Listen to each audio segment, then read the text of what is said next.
क्या Russia Iran का ally है या नहीं है? बिल्कुल है। 60% of gas off Europe coming from Russia, जिसमें से 30% थ्रू पाइपलाइंस, वो सारा का सारा गेम गैसप्रोम का था। लेकिन बनाई किसने? शेल ने बनाई, पुतिन ने छीनी। अमेरिका ये गेम ऑलमोस्ट शुरू से समझता है कि जब भी पेट्रो डॉलर को तोड़ने की तैयारी होगी, मेरे को सिर्फ इन पांचों के बीच में दरारें डालनी। कि रशिया ने काफ़ी ज़्यादा इंफॉर्मेशन शेयर की है ईरान के साथ कि भाई तुम्हारे यूएस की बेसिस कहाँ पे है। वो एक मरती टूटती रिजीम को सपोर्ट देने का। ईरान एक तरह से आप देखा जाए तो खत्म है।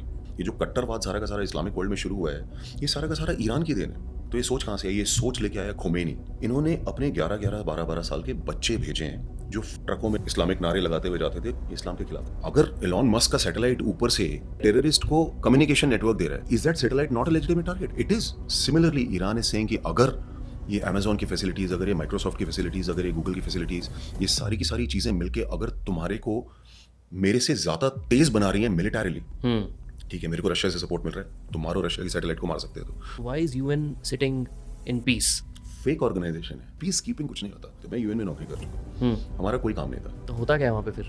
कुछ नहीं होता, वो लड़ते हैं आपस में, तुम देखते हो, एक मैसेज भेज देते हो, यार मतलब। Pakistan is terrorism producing country, why is US not attacking Pakistan? एक ना गांव में एक होता है विलेज इडियट, प्रधान जो होता है ना, वो हमेशा उसको अपने पास रखता है, जाओ उसको गाली दे, उसे थप्पड़ मारा। तो ये पाकिस्तान जो है ना, ये इनका विलेज इडियट है। आपको लगता है the next thing US and Israel can do is acquire Russia?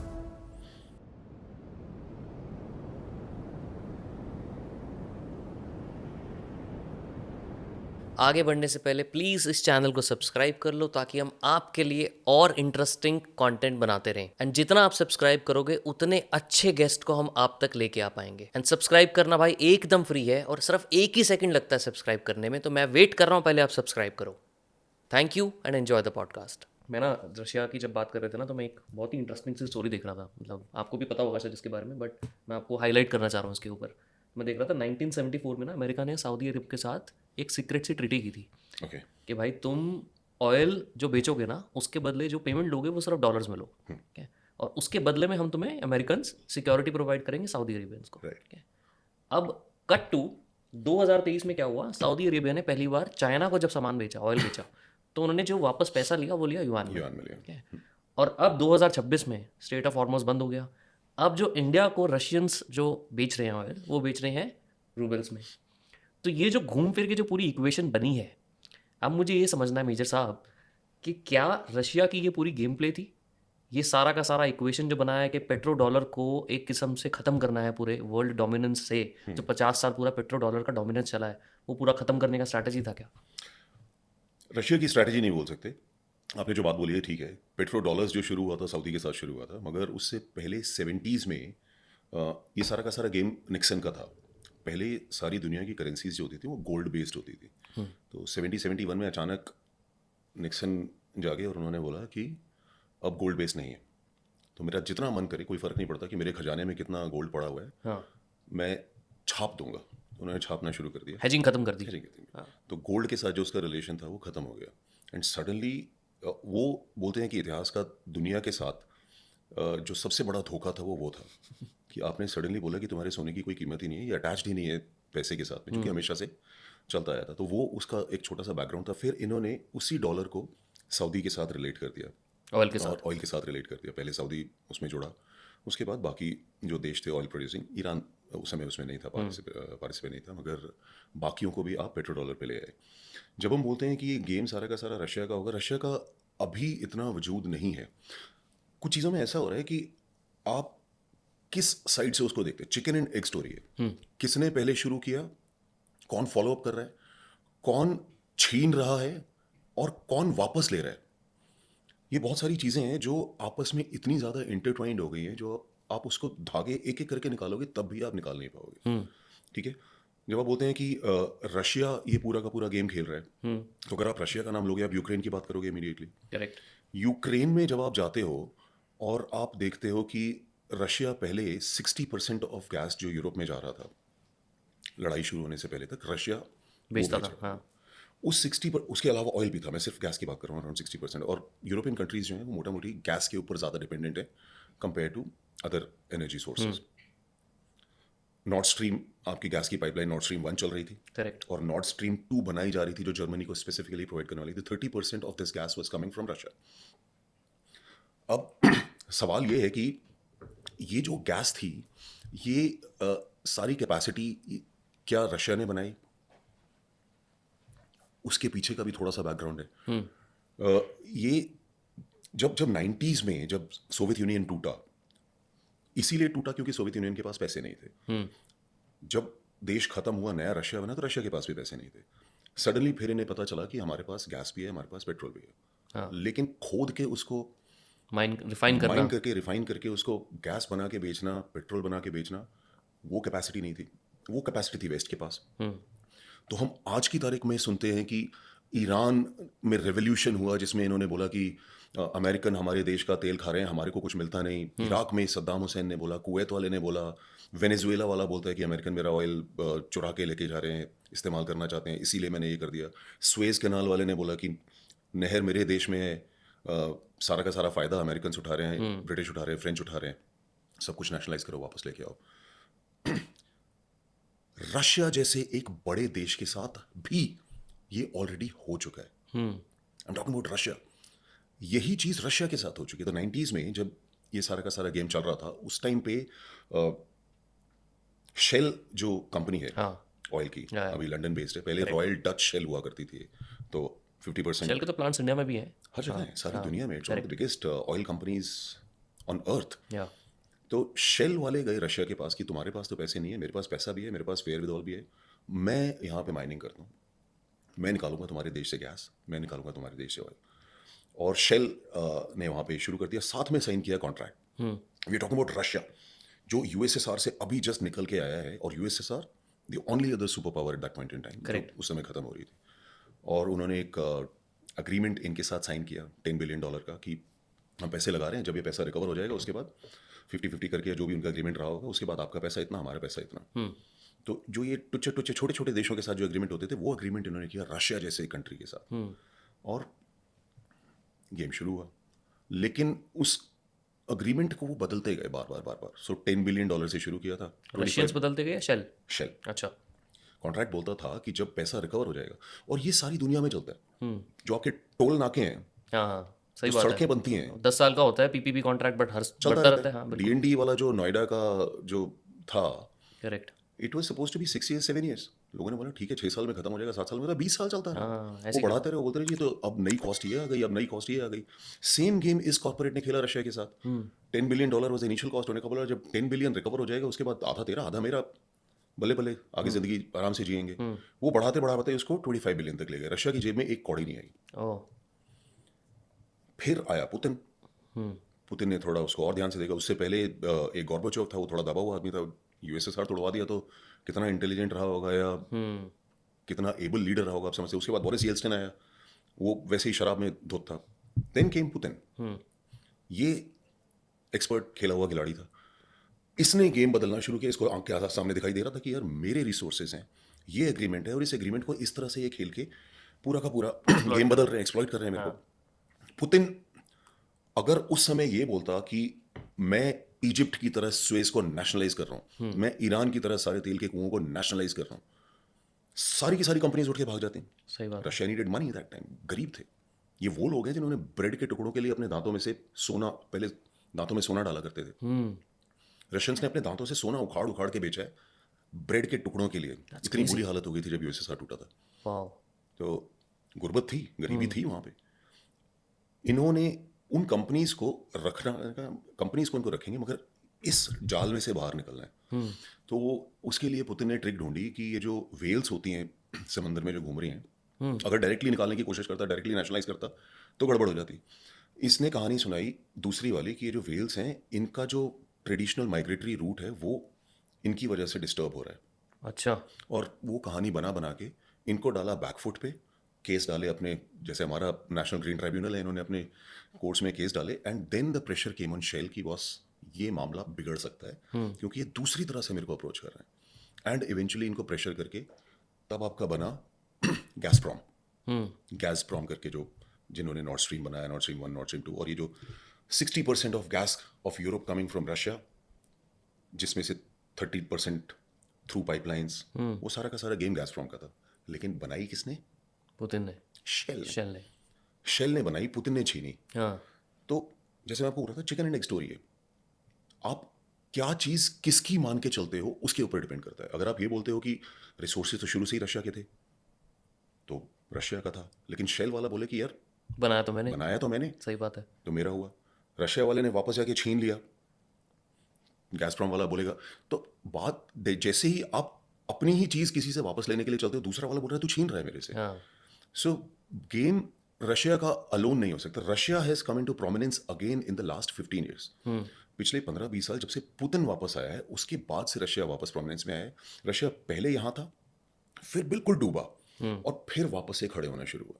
तो आप उसको किस नज़र से देखते हो? क्या ये अपनी ही चीज़ें वापस ले रहे हैं या ये छीन रहे हैं? आप इसे किसी भी नज़रिए से देख सकते हो। इट जस्ट डिपेंड्स ऑन किस साइड पे आप बैठे हो और किस टाइमलाइंस बड़ी इंपॉर्टेंट। टाइमलाइंस मिस कर जाओगे या जंबल कर दोगे तो सब खत्म हो जाएगा। आपको समझ ही नहीं आएगा कि किस टाइम पे क्या कारण रहा होगा, क्या मजबूरी किसकी रही होगी। बट अब जब से शुरू हुआ है तब हाँ, से रशिया अब इज। इसमें Russia is not one of the bigger players. Bigger player in this whole thing is was BRICS. और ब्रिक्स में बीच में आई और सी, इंडिया और चाइना भी बैठते हैं, जो Correct. एक दूसरे के साथ जिनकी पड़ती नहीं है।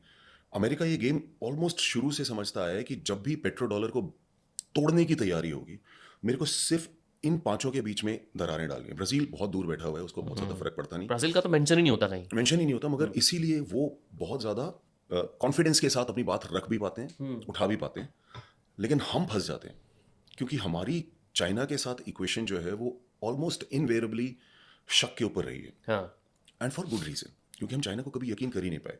और जैसे ही ऐसी कोई सिचुएशन क्रिएट होनी शुरू हो जाती है, फट से अमेरिका उसके ऊपर खेल जाता है। अभी ब्रिक्स करेंसी ऑलमोस्ट ये माना जा रहा था कि ब्रिक्स की करेंसी आ जाएगी। अगर ब्रिक्स की करेंसी आ जाती तो जो आपने एग्जांपल्स दिए कि ट्रेड जो है वो युआन में होगा, या फिर इंडिया और ईरान का जो INR में ऑयल होगा। फॉर व्हीट है, नहीं, इंडिया और ईरान का बार्टर पे है। हाँ, अभी फिलहाल बार्टर पे है, बट आगे रुपीज में हो सकता है। हो सकता है, हो सकता है, होने को तो हर पॉसिबिलिटी होती है। मगर अगर रुपीस में भी होगा तो वो किसी किस्म से बार्टर ही दिखाई देगा, क्योंकि आप ईरान से ऑयल और गैस के अलावा कुछ ले नहीं सकते, दे बहुत कुछ सकते हो। वो चीज़ें लेना चाहते हैं, नहीं लेना चाहते, it सही बात depends। है। तो आज और की तारीख ईरान में और ईरान रुपीज का करेगा क्या आगे?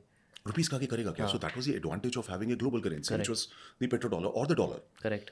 लेकिन अगर आप एक ब्रिक्स करेंसी क्रिएट कर रहे थे, एक ऐसा सिस्टम जिसके अंदर उस पैसे की कीमत रहती, क्योंकि अगर आप इंडिया से कुछ नहीं ले पा रहे थे, चाइना से डेफिनेटली ले पाते, सही बात है। रशिया से शायद मिलिट्री टेक्नोलॉजी खरीद पाते, ब्राजील से शायद गन्ना ले पाते, बहुत सारी चीजें थी जो आप with in the system with that currency ले सकते थे, इंटर कंट्रीज ले सकते थे। इंटर कंट्री ले सकते थे। तो Russia, I will not call a major power in making the new currency come इन।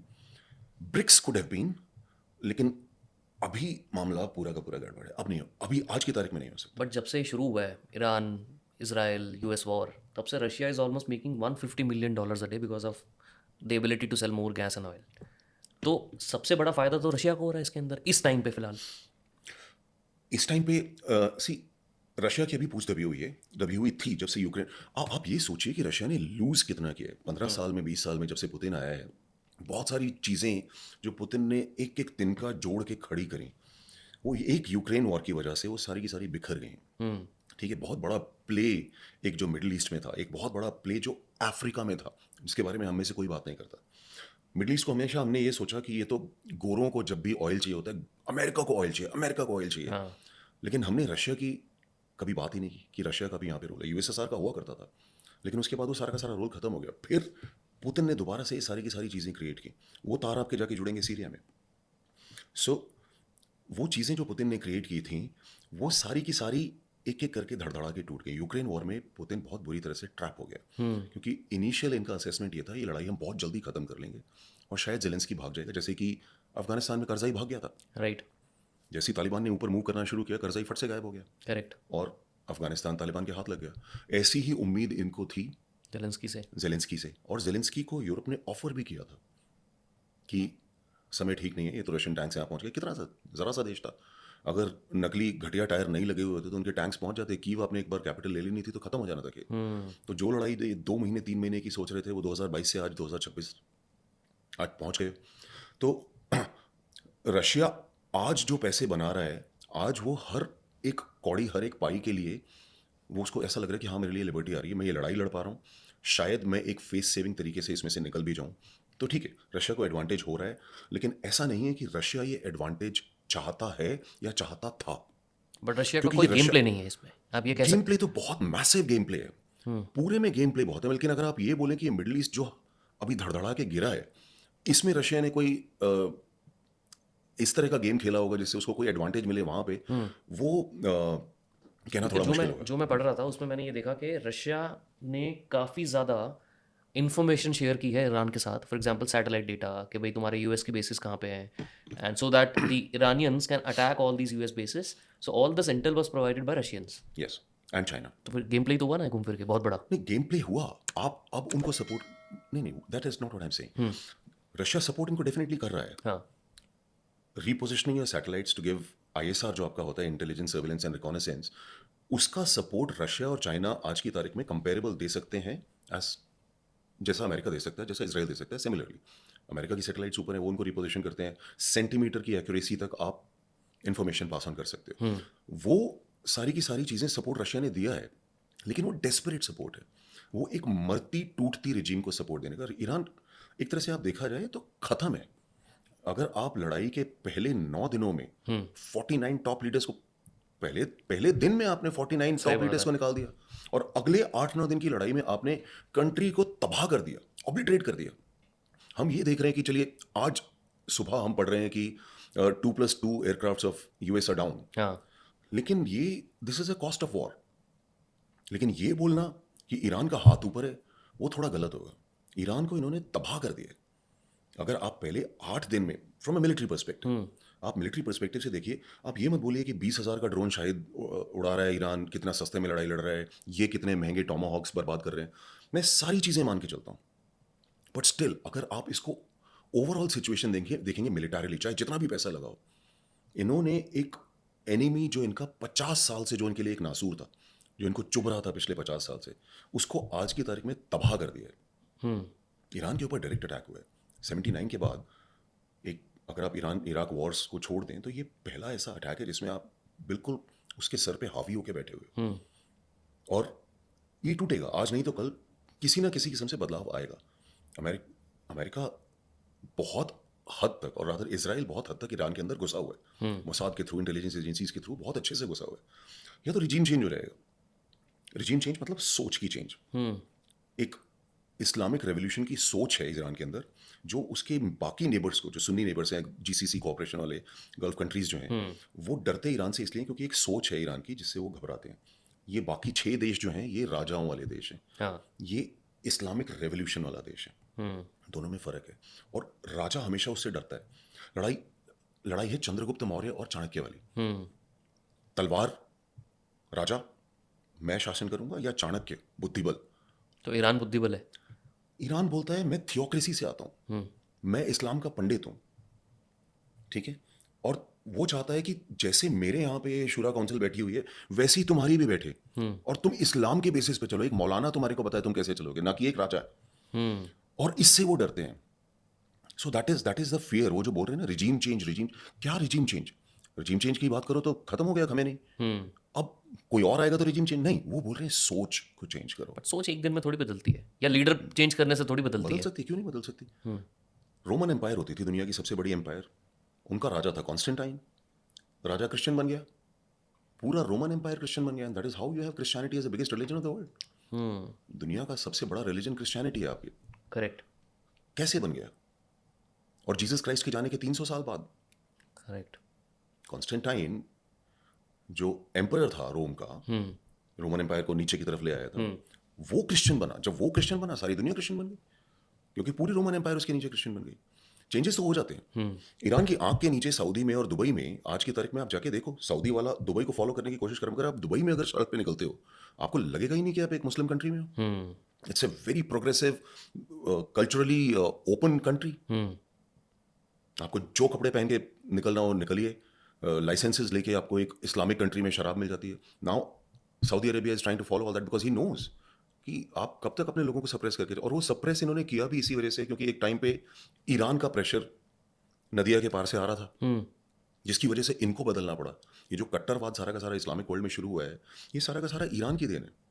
ये यहाँ से था, एक लेवल था, लेकिन जो बिल्कुल हमारे मुंह के आगे जो फटा है वो सारा का सारा ईरान के बाद से फटा है, क्योंकि इन्होंने इस्लाम की कुछ चीज़ों को पलट दिया। इंटरेस्टिंग। इस्लाम में आप जैसे आत्मघाती जो होता है वो अलाउड नहीं है। इस्लाम में आप अपने आप को मार नहीं सकते, ना आप एक निर्दोष की जान ले सकते। तो फिर ये कहाँ से सिचुएशन आ गई कि लोग फट रहे हैं? क्योंकि जो फट रहा है वो भी इस्लाम में अलाउड नहीं है, और जो निर्दोष जिनके आसपास वो फट रहा है और जो मर रहे हैं वो भी इस्लाम में अलाउड नहीं है। तो ये सोच कहाँ से आई? ये सोच लेके आया खमेनी नहीं, इससे पहले जो खुमैनी था वो लेके आया ये सोच। जब ये 79 में रेवोल्यूशन हुआ, 80s में इमीडिएटली इनके ऊपर इराक ने अटैक कर दिया। ये दब गए क्योंकि इराक के पास अमेरिकन हथियार थे, इनके पास हथियार कम थे, हारने लगे। उस टाइम पे खुमैनी ने सोच खड़ी की, इन्होंने अपने 11-11, 12-12 साल के बच्चे भेजे हैं जो फौज के कॉलम के आगे चलते थे इराक के माइनफील्ड में। सारा डॉक्यूमेंटेड है, ये सारी चीज़ें डॉक्यूमेंटेड है। 11-11, 12-12 साल के बच्चे ट्रकों में नारे लगाते हुए, इस्लामिक नारे लगाते हुए जाते थे। इस हद तक उनका ब्रेन वॉश किया गया इस्लाम के नाम पे कि तुम फौजों के आगे चलोगे। अपने बच्चों को तुम फौजों के आगे चला रहे हो 11-11 साल के माइनफील्ड के अंदर, क्योंकि जब वो बच्चा फट जाता था तो माइनफील्ड में आपका रास्ता बन जाता था और पीछे फौज चलती थी। 12-12 साल के बच्चे जाके इराक के टैंक्स में टकरा जाते थे। ये इस्लाम में नहीं था, ये इस्लाम के खिलाफ था। लड़ाइयाँ थी मगर वो मिलिट्री लड़ाइयाँ थी, ये लड़ाई नहीं थी। ये जो चीज़ दी गई है और ये कट्टरपन जो उसके साथ आया, क्योंकि अगर आप किसी को इतना कन्विंस कर पा रहे हो कि तू अपनी जान दे दे, तो वो आप सिर्फ धर्म के नाम पे कर सकते हो। तो धर्म के नाम पे इन्होंने सिखाया। जब इन्होंने सिखाया तो स्ट्रेट ऑफ हॉर्मुज के दूसरी तरफ बैठा था सऊदी अरेबिया, मक्का मदीना का मालिक, जो इस्लामिक दुनिया को ये बताता था कि मक्का मेरे पास, मदीना मेरे पास, मैं तुम्हें बताऊंगा दुनिया कैसे चलेगी। दूसरी तरफ से ये बता रहा है मैं तुम्हें बताऊंगा दुनिया कैसे चलेगी। तो उनके साथ कंपीट करने के चक्कर में सऊदी को कट्टर बनना पड़ा। और जो सारी दुनिया में आपके मदरसे जो बने हैं, ये उसके बाद से बनने शुरू हुए हैं, क्योंकि तब इन्होंने ये कॉन्जर्वेटिव कट्टरवाद वाला जो कल्चर है ये इन्होंने एक्सपोर्ट करना शुरू किया। So that is the longer play in this whole situation. But मैं अगर आपसे एक सिंपल सवाल इस तरीके से पूछूं कि आपके मानने में क्या रशिया ईरान का एलाई है या नहीं है? बिल्कुल है, रशिया ईरान का एलाई है, लेकिन एलाई होने का मतलब ये नहीं है कि देखो रशिया हमारा भी एलाई था, लेकिन इसका मतलब ये नहीं है कि रशिया हमारे पास आके बैठ जाएगा। वो जो प्राउड सॉवरेन कंट्रीज होते हैं ना, संप्रभु देश जो होते हैं, प्राउड सॉवरेन कंट्रीज, हम ये नहीं बोलेंगे कि रशिया प्लीज हमारे लिए आके लड़ाई लड़ो। रशिया इतनी बुरी हालत में है, उसके बाद भी नॉर्थ कोरिया के अलावा और कहीं से उनको मदद करने के लिए कोई नहीं आया, और ना उन्होंने मांगा। रशिया ने सीरिया में तो अपने सोल्जर्स भेजे थे। बिल्कुल भेजे थे। तो ईरान में क्यों नहीं कर सकते? फर्क बताइए, दोनों कंट्रीज में फर्क देखिए कितना है। बिल्कुल भेजे थे। सीरिया और ईरान आप दोनों एक सांस में नहीं बोल सकते। सीरिया में राजा था असाद, बशर अल असाद, और उसके पहले उसका बाप हाफिज अल असाद, 50 साल तक बाप बेटे ने मिलकर रूल किया। Syria is a Sunni majority country, and Assads were Alawites Shia. ठीक है, जो शिया आर्क बोलते हैं ना, ईरान से सपोर्टेड शिया आर्क। 15% की पॉपुलेशन 80% देश के ऊपर राज कर रही थी। ठीक है, ईरान में ऐसा नहीं था। ईरान शिया मेजॉरिटी कंट्री है, शिया ही पावर में है, शिया ही मेजॉरिटी है, शिया ही सब कुछ कंट्रोल कर रहा है। उनको जरूरत नहीं थी, सीरिया को जरूरत थी। एंड स्पेशली जिस टाइम फ्रेम की आप बात कर रहे हो, पहले नहीं था ऐसा। पहले जब बशार अल असाद का पापा जब कुर्सी पे होता था, आयरन फिस्ट वाला आदमी था, वो धड़ल्ले से दुनिया को मारने काटने में बिलीव करता था। ये शुरू में थोड़ा कमजोर था, बाद में ये भी ऐसा ही हो गया था। लेकिन जब आपको 80% पॉपुलेशन को कंट्रोल करना हो, और उस पॉपुलेशन को जब अमेरिका जैसे कंट्रीज बाहर से सपोर्ट कर रहे हैं, इन्फ्लुएंस कर रही हैं, हाँ। जो ये पूरा का पूरा 2015 से पहले 2011 ऑनवर्ड जो अरब स्प्रिंग शुरू हुआ, इजिप्ट में सरकार गिरी इस्लाम के नाम पे, सीरिया में गिरी, अल्जीरिया में गिरी, जब ये सारी की सारी चीज़ें हो रही थी, एक तो ये था कि अच्छा, लाइक आई सेड, टाइमलाइंस। इसी टाइम पे आप रशिया को देखिए, रशिया स्ट्रांग है उस टाइम पे? रशिया भी स्ट्रांग नहीं है, क्योंकि वो भी पुतिन के फॉर्मेटिव ईयर्स थे। रशिया अपने पैर ढूंढने की कोशिश कर रहा था, मगर रशिया वो मौका देख के यहाँ पे घुसा सीरिया में। मैं सिर्फ सीरिया और ईरान का कंपैरिजन आपको बता रहा हूँ। तो सीरिया एक ऐसी कंट्री थी, और जिस टाइम पे रशियन सोल्जर्स वहाँ पे आए हैं, उस टाइम पे सीरिया का मैक्सिमम अराउंड 75% ऑफ जो देश था, वो इस्लामिक रेवोल्यूशन SDF जो कर्ड्स का ऑर्गेनाइजेशन 75% असाद के हाथ में था ही नहीं, सिर्फ 25% कंट्रीज के हाथ में बची थी। तो कंट्री में से 25% कंट्री आपके हाथ में बची है और पॉपुलेशन आपकी 15% है और 80% के ऊपर आप रूल कर रहे हो, बाकी 5% वो ड्रूज वगैरह स्मॉलिश कम्युनिटी है, उनको आप छोड़ दो। तो ऐसे में आपको जरूरत है, और सिमिलरली रशिया को भी जरूरत थी, क्योंकि रशिया का एक नेवल बेस है सीरिया के अंदर। अच्छा। टटार करके एक नेवल बेस था और एक एयर बेस था। तो मेडिटेरेनियन, जो सीरिया की आप लोकेशन देखोगे, सीरिया के ऊपर मेडिटेरेनियन ओशन है, और इस मेडिटेरेनियन से आप पूरे के पूरे साउथ ईस्ट यूरोप और पूरे अफ्रीका को कंट्रोल करते हो। यहां पे रशिया बैठा हुआ है सीरिया के अंदर। तो रशिया की इंपॉर्टेंस है, रशिया को तो चाहिए ऐसी चीज अगर आपको मिल रही है। ये सारा का सारा गेम जो है, इसके सारे के सारे तार उस 2015 के सीरिया के एग्रीमेंट के साथ है, जो आपने बहुत अच्छा एक पॉइंट उठाया है कि रशिया सीरिया में तो घुसा, ईरान में क्यों नहीं घुसा। तो रशिया ईरान में वहां पे उस टाइम पे क्यों घुसा, क्योंकि उस टाइम पे पुतिन दो चीजें करना चाह रहा था। एक तो उसी टाइम पे इन्होंने क्रीमिया उठाया था, तो क्रीमिया से दुनिया का फोकस हटाना था, लेकिन दूसरा उससे भी ज्यादा ये था कि ये वापस मिडिल ईस्ट में, मिडिल ईस्ट के ऑयल में, मिडिल ईस्ट के रूट्स में वापस पुतिन घुसना चाहता था, और उसको ये विंडो मिली सीरिया में। सारी दुनिया बोलती रहती है कि इराक के अंदर वेपन्स ऑफ मास डिस्ट्रक्शन थे, अमेरिका ने इराक के ऊपर अटैक कर दिया, मिला कुछ नहीं। सीरिया में मिला, सीरिया में केमिकल बॉम्ब्स थे, यूज हुए, अपनी पॉपुलेशन के अगेंस्ट यूज हुए। और बराक ओबामा ने पॉइंट आउट किया सारी दुनिया को कि ये हुए हैं, यूएन के अंदर एक रेजोल्यूशन पास करो, लेट्स अटैक देम। सारी दुनिया पीछे भाग गई, रशिया ने वीटो कर दिया, चाइना ने वीटो कर दिया, फ्रांस ने वीटो कर दिया, ये सारे के सारे पीछे हट गए। And that is where Russia found its window. अगर आपको याद हो, हम मदर ऑफ ऑल बॉम्ब्स सुनते रहते हैं, उस टाइम पे father of all bombs Syria में डाला था, लेकिन किसने डाला था? रशिया ने। राइट। तब रशिया वहां पे घुसा था ईरान के सपोर्ट के साथ कि इसको मैं काबू में लाता हूँ असाद को रोकते हैं ना, असाद के सपोर्ट में। हाँ, मतलब उसको वहां रहने देते हैं। उसको वहां रहने देते हैं कि ये अगर विकेट गिरेगी तो Correct. जितनी मेहनत से हमने ये सारी चीजें क्रिएट की हैं, और वहां से उसके बाद कासिम सुलेमानी जो एक बहुत स्ट्रॉन्ग जनरल था ईरान का, जिसको इराक में यूएस फोर्सेस, ये सारी की सारी सब चीजें जुड़ी हुई हैं। मेरे को लगता है वहीं से रशिया और ईरान के रिलेशंस बेटर हुए हैं, क्योंकि इससे पहले तो वो पर्शिया और के सबके टेररिस्ट पकड़ पकड़ के रशियंस बहुत ज़्यादा अटैक करते थे। एक टाइम पे तो ये एनिमी थे, ईरान और रशियंस। हाँ, तो ये मैरिज ऑफ कन्वीनियंस है। अगर आप हिस्टोरिकली जाते हो, जो इनकी डायनेस्टी थी 17th सेंचुरी से, इनकी आपस, अजरबैजान जो देश है, अर्मेनिया, अजरबैजान एंड एवरीथिंग, ये सारा का सारा पार्ट ऑफ पर्शियन एम्पायर होता है। ये पर्शियन कंट्रीज थी, तो वो तो बहुत ज़्यादा इन द पास्ट हो गया। उसके बाद वर्ल्ड वॉर के बाद भी काफ़ी सारा एरिया ऐसा है जो रशिया ने इनका ले लिया था। बट हाँ, यूएसएसआर का एक प्ले था। टाइमलाइंस बड़ी इंपॉर्टेंट है। शाह कब आ रहा है? 79 में शाह उड़ा, ठीक है। उसके बाद खोमेनी आया, उसी टाइम पे यूएसएसआर के साथ इनके दोबारा से रिलेशंस बनने शुरू हुए, क्योंकि शाह जो था वो पूरी तरह से वेस्टर्न आदमी था। शाह फिरान शाह पहलवी जो था, रजा पहलवी, जिसके बेटे को अब वापस लाने की कोशिश करी जा रही है, वो प्रो अमेरिका था, प्रो यूके था। लेकिन अब जब खोमेनी आया तो ऑब्वियसली आपको सपोर्ट यहां से तो नहीं मिलेगा, तब इनके यूएसएसआर के साथ दोबारा रिलेशंस बनने शुरू किए। उसके बाद भी इतने अच्छे नहीं बने, लेकिन जब सीरिया, जब ये पूरी की पूरी शिया आर्क बननी शुरू हुई 2015 के बाद, 2015 एंड 2017, जब सीरिया अंडर प्रेशर आया, फिर ईरान के साथ इन्होंने अलायंस बना के ये पूरी की पूरी, कासिम सुलेमानी एक बहुत इंपॉर्टेंट जनरल है पूरे के पूरे गेम में, जिसको इराक में यूएस ने बॉम्ब करके ख़त्म किया था, जिसके बाद ये बहुत बुरी तरह से परेशान हो गए थे कि कासिम सुलेमानी को आपने मार दिया। उसने ये सारी के सारी हिजबुल्लाह, हूती, हमास, ये सारा का सारा क्रिएशन जो था वो कासिम सुलेमानी की देन था। अच्छा, उसका इंजीनियर था ये पूरा? उसका इंजीनियर था, और ऑब्वियसली उस टाइम पे रशिया इसमें अच्छे से इन्वॉल्व हो why do I feel like that America bombing Iran, as per you, मुझे ऐसा लगता है कि शायद आपके मानने में ये सही है।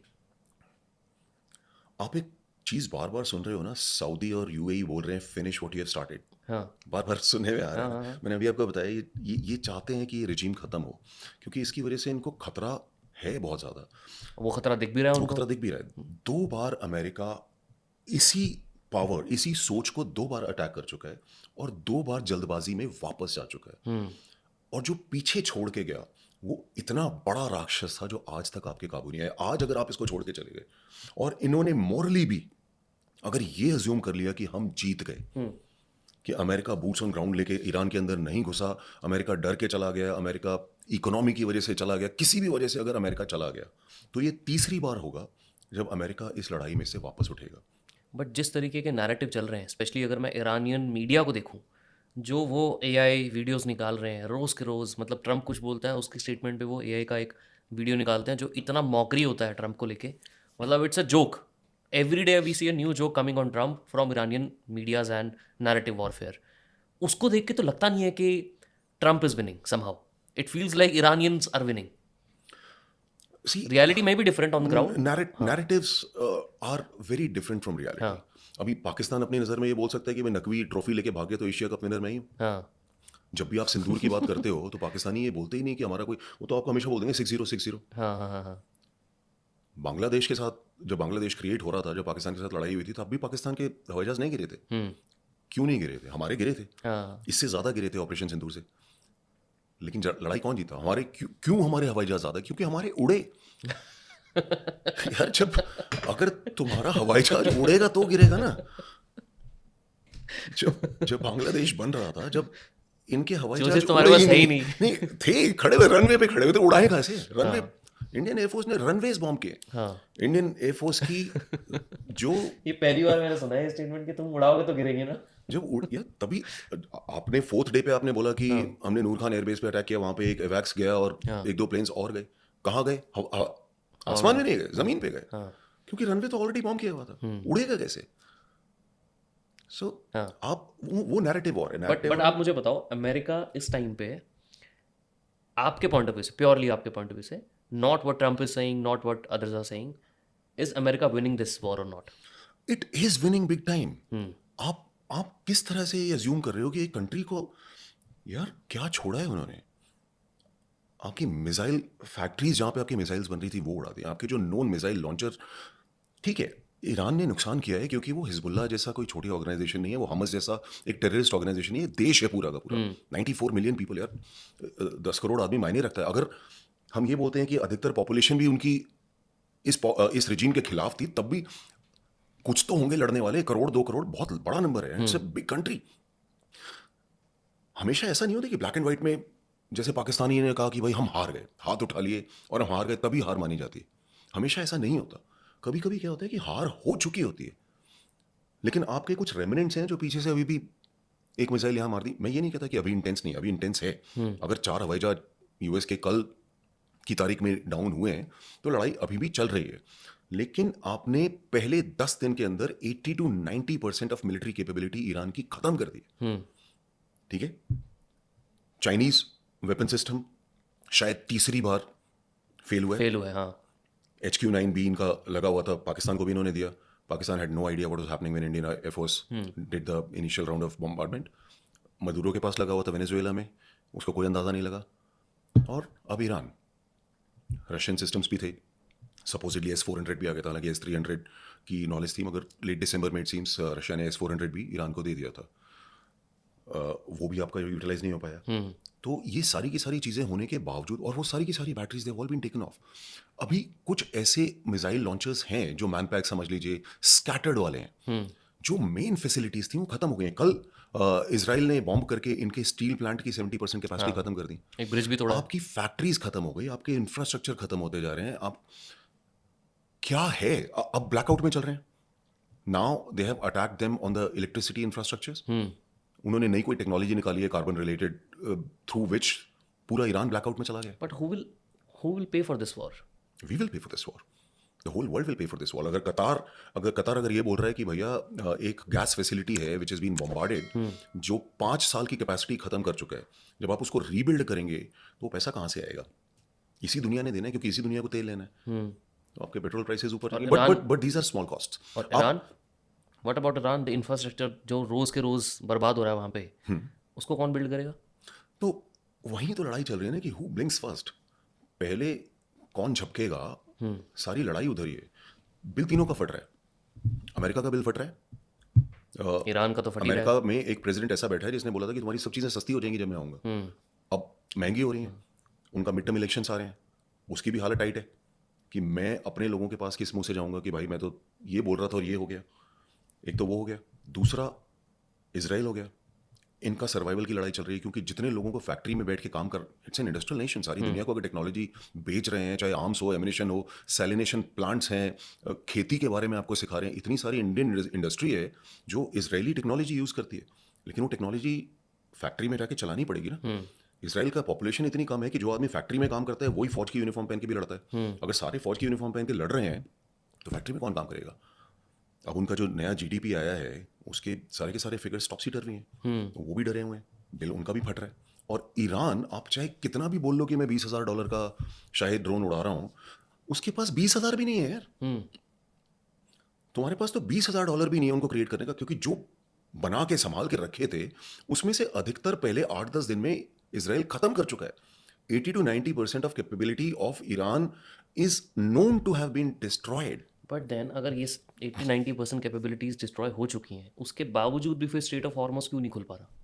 जगह कितनी छोटी है ना। देखो, एक तो ये है कि आप कितने अटैक्स उसके ऊपर, see the thing is 80 to 90% capacity destroy होने के बावजूद भी वो 10% जो कैपेबिलिटी है, अगर आप एक 33 किलोमीटर का एक चैनल है जो आपको एंगेज करना है, और उस 33 किलोमीटर में भी जो नेविगेबल है वो 4 से 5 किलोमीटर का, जो कि ईरान की तरफ जाता है।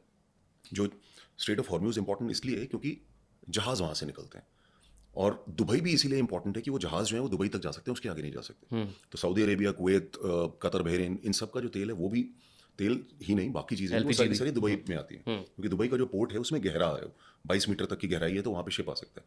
स्ट्रेट ऑफ हॉर्मूज में भी सेम कहानी है।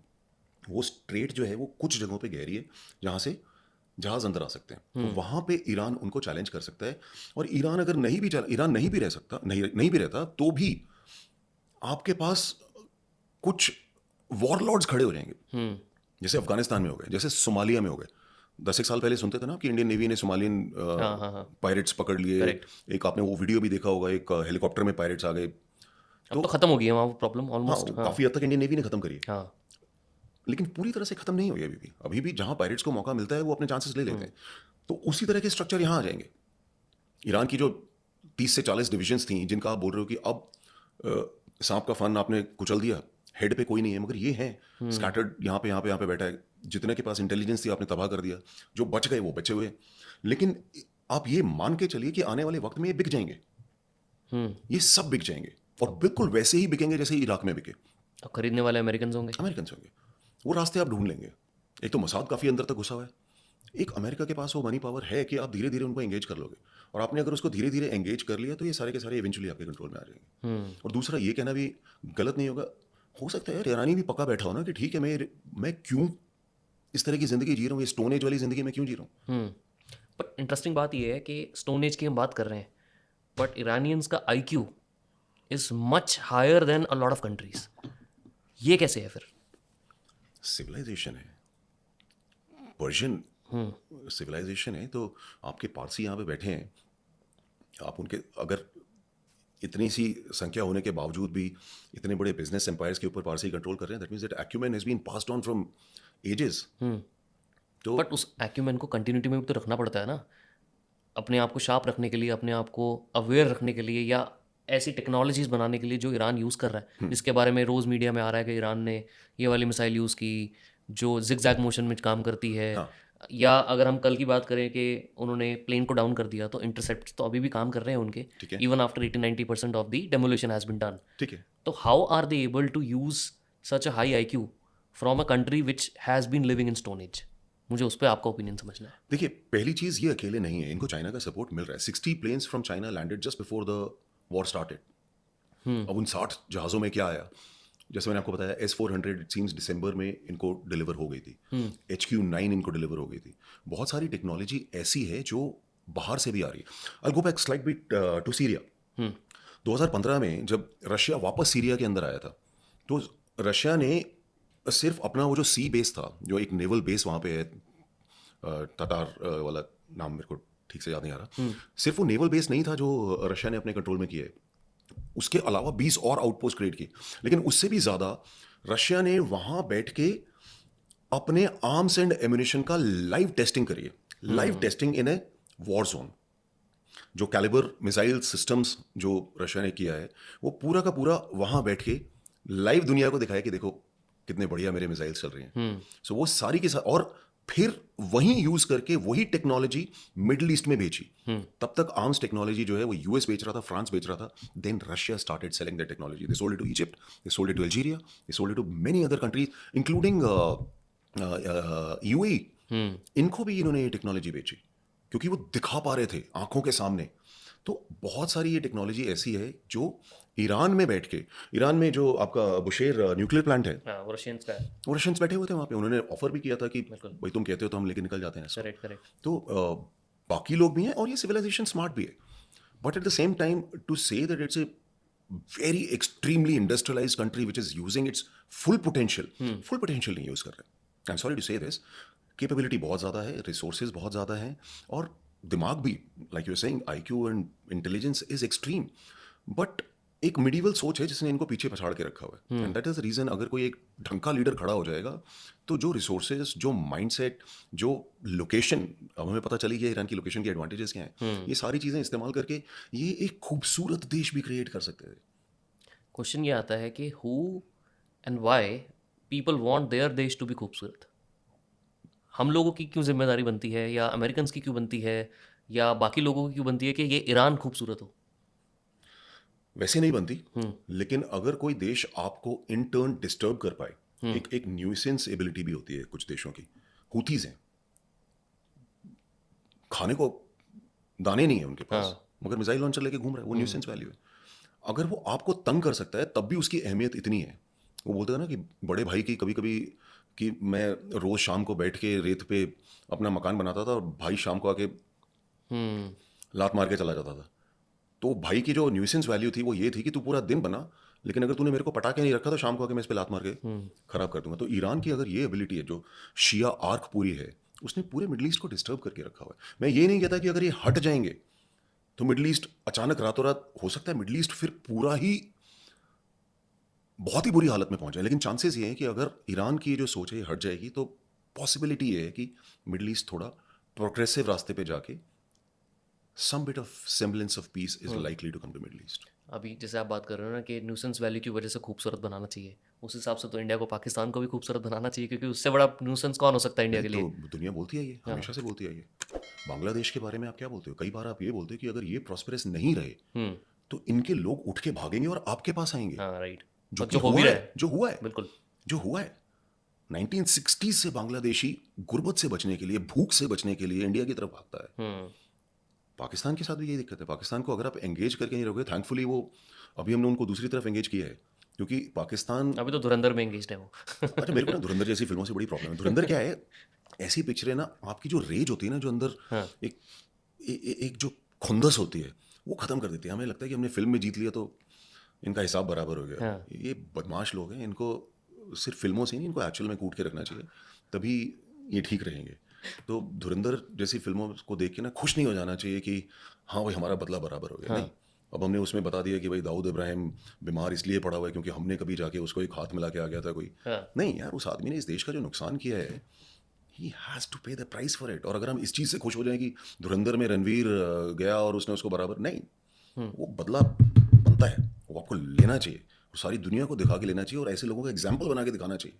मेरे को वो जो अननोन मास्क गन मैन है ना, वो ज़्यादा बेटर लगता है। जब मैं अखबार में उसका पढ़ता हूँ कि आज इसको टपकाया, आज इसको टपकाया, वो बढ़िया है। धुरंधर नहीं, धुरंधर वो भाप निकाल देता है। उस प्रेशर कुकर के अंदर जो स्टीम होनी चाहिए ना, वो असली ऑन ग्राउंड एक्शन पे निकलनी चाहिए, धुरंधर में नहीं तो खत्म हो जाएगी वो। मैं वापस आता हूँ, आप यूएई की बात कर रहे थे।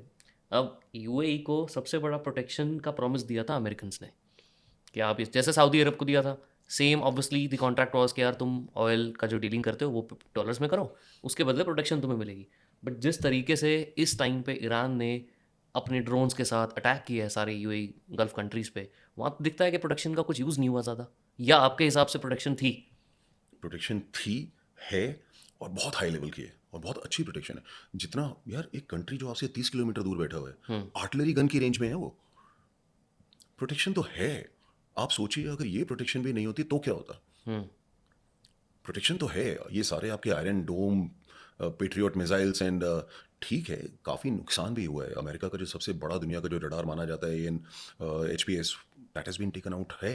1.2 बिलियन का तो एक रडार था जो खत्म हो गया। बात ये नहीं कि 1.2 बिलियन का था, बात ये है कि उसको दोबारा रडार को लगाने में जो आपकी साल जितने लगेंगे, वो 2-3 साल तो उसको वैसा एक और रडार क्रिएट करके लगाने में लगेंगे।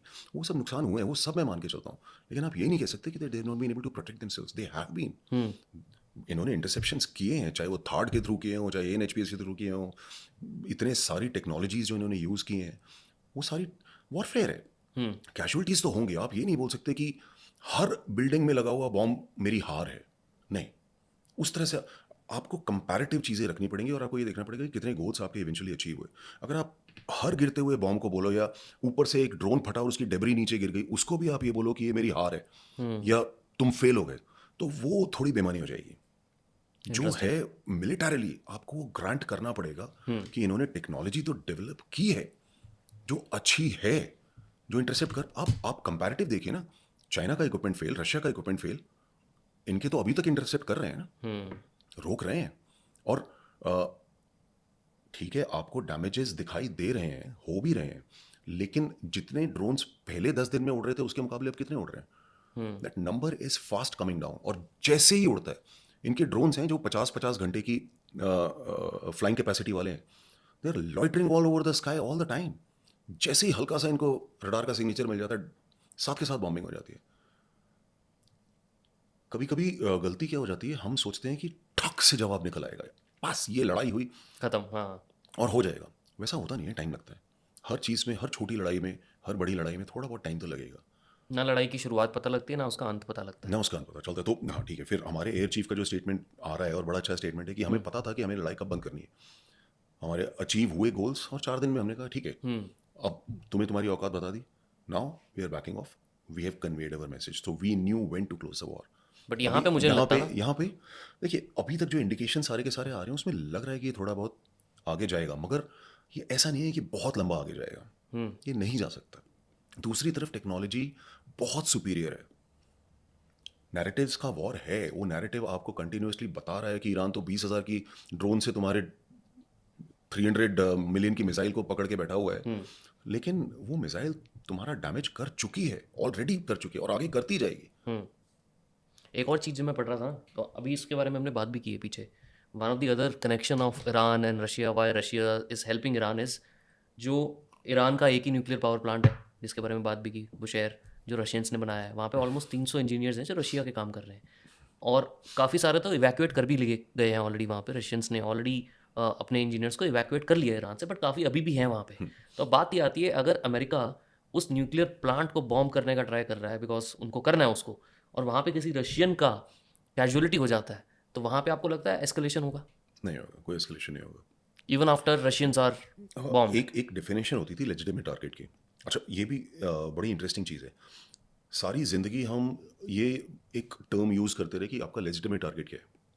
रशिया भी बोलता है यूक्रेन में कि अगर कोई जर्मन, यूके या अमेरिकन बंदा यूक्रेन के अंदर बैठ के इनको ट्रेनिंग दे रहा है कि ड्रोन कैसे उड़ाना है, या इनको ट्रेनिंग दे रहा है कि माइनिंग कैसे करनी है, तो वो लेजिटिमेट टारगेट है। तो अगर रशियन ईरान में बैठा हुआ है और न्यूक्लियर प्लांट पे काम कर रहा है, मतलब सिर्फ बुशेर में न्यूक्लियर प्लांट नहीं था, न्यूक्लियर प्लांट इनके 3-4 जगह पे थे। बुशेर वाला सिविलियन न्यूक्लियर फैसिलिटी है जो एक्टिव है रशिया, जो। हाँ, जो एक्टिव वाला अभी लास्ट में जो बॉम्ब वो भी हो चुका है, लेकिन फिर भी सो ये जो लेजिटिमेसी ऑफ टारगेट है, उसको तो आज की तारीख में ईरान ने सर पे खड़ा कर दिया है। और सिर्फ ईरान ने नहीं किया है, हमस ने जब अटैक किया उसके बाद इसराइल का जो रिस्पॉन्स था, पहली बार दुनिया में हमने भी किया और इसराइल ने भी मोटा मोटी उसी टाइम पे किया। हमने ये बोला कि आपकी प्रॉक्सी जो है, that is not, you can not से कि ये मेरी रिस्पॉन्सिबिलिटी नहीं है। हिजबुल्ला बॉम्ब मार के चला, हमें तो पता ही नहीं कि हिजबुल्ला है। हमास वाले ने अटैक कर दिया, हमें तो पता ही नहीं कि हमास वाला है। Israel side nothing doing boss, ये सारे तेरे गुर्गे हैं। एंड इवेंचुअली तुम्हारी रिस्पॉन्सिबिलिटी, जो 50 साल इन्होंने काम नहीं किया, 50 साल से ईरान इनको इसी तरह से छुट छुट छुट छुट छुट छुट इनके ऊपर काम करता घूम रहा था। इसी तरह से पाकिस्तान जिया उल हक के टाइम से ब्लीड देम विद 1000 कट्स की पॉलिसी पे कर रहा था। कभी लश्कर ए तैयबा आ जाती थी, कभी जैश ए मोहम्मद आ जाता था, कभी ये कभी वो, तो 1000 किस्म के आपने फसाड क्रिएट करके then India side one day बहुत हो गया, ले मुरीद के पे बॉम्ब। ठीक है, तो आपने प्रॉक्सी और स्टेट को बोला तुम सेम हो। तो वो गेम आपने ख़त्म कर दिया जब आपको इनको बताना था कि तेरा प्रॉक्सी वाला गेम, जो टेररिस्ट वाला गेम है, अब नहीं चलेगा, ये मैं यहाँ पे ख़त्म कर रहा हूँ। लेकिन ईरान ने अब जो किया है, उन्होंने दूसरी तरह से लेजिटिमेट टारगेट ख़त्म कर दिया। इन्होंने बॉम्ब किया किसको? दुबई में अमेजोन को, माइक्रोसॉफ्ट को, AWS वाले जो थे उनको। इनकी क्या लॉजिक थी? वो बोलते हैं कि भाई अगर तू इतनी स्पीड के साथ पता लगा पा रहा है कि मेरी मिसाइल कहाँ लॉन्च हुई, तो मिलिट्री टारगेट है फिर। अगर मेरा गूगल मैप्स अगर मेरा गूगल मैप्स ही मेरे को बता रहा है कि दुश्मन यहाँ पे बैठा हुआ है या फिर यहाँ से ये रास्ता है, तो गूगल मैप वाले तो भी गूगल मैप भी लेजिटिमेट लेजिटिमेट टारगेट टारगेट हो गया। और that's exactly what they did. They said कि ये सारी की सारी टेक्नोलॉजी जो है, यही तो इसकी स्पीड बढ़ा रही है, तो ये सारे मिलिट्री टारगेट हैं। फिर उन्होंने बोला कि अच्छा मिलिट्री टारगेट तो है, लेकिन ये बैठा कहाँ है? तो उसने बोला मैं तो यार दुबई के एक होटल में बैठा हूँ। बोलते हैं होटल लेजिटिमेट टारगेट हो गया। सो एक वो जो डेफिनेशन होती थी लेजिटिमेट टारगेट की, वो आज की तारीख में सर पे खड़ी कर दिया आपने। अब सब कुछ लेजिटिमेट टारगेट आ गया। इससे तो काफी इंटरनेशनल लॉज ब्रेक तो हो रहे हैं, सारे ब्रेक और हो दोनों गए। तरफ से हो रहे लेकिन आप लॉजिक को झुटला सकते हो?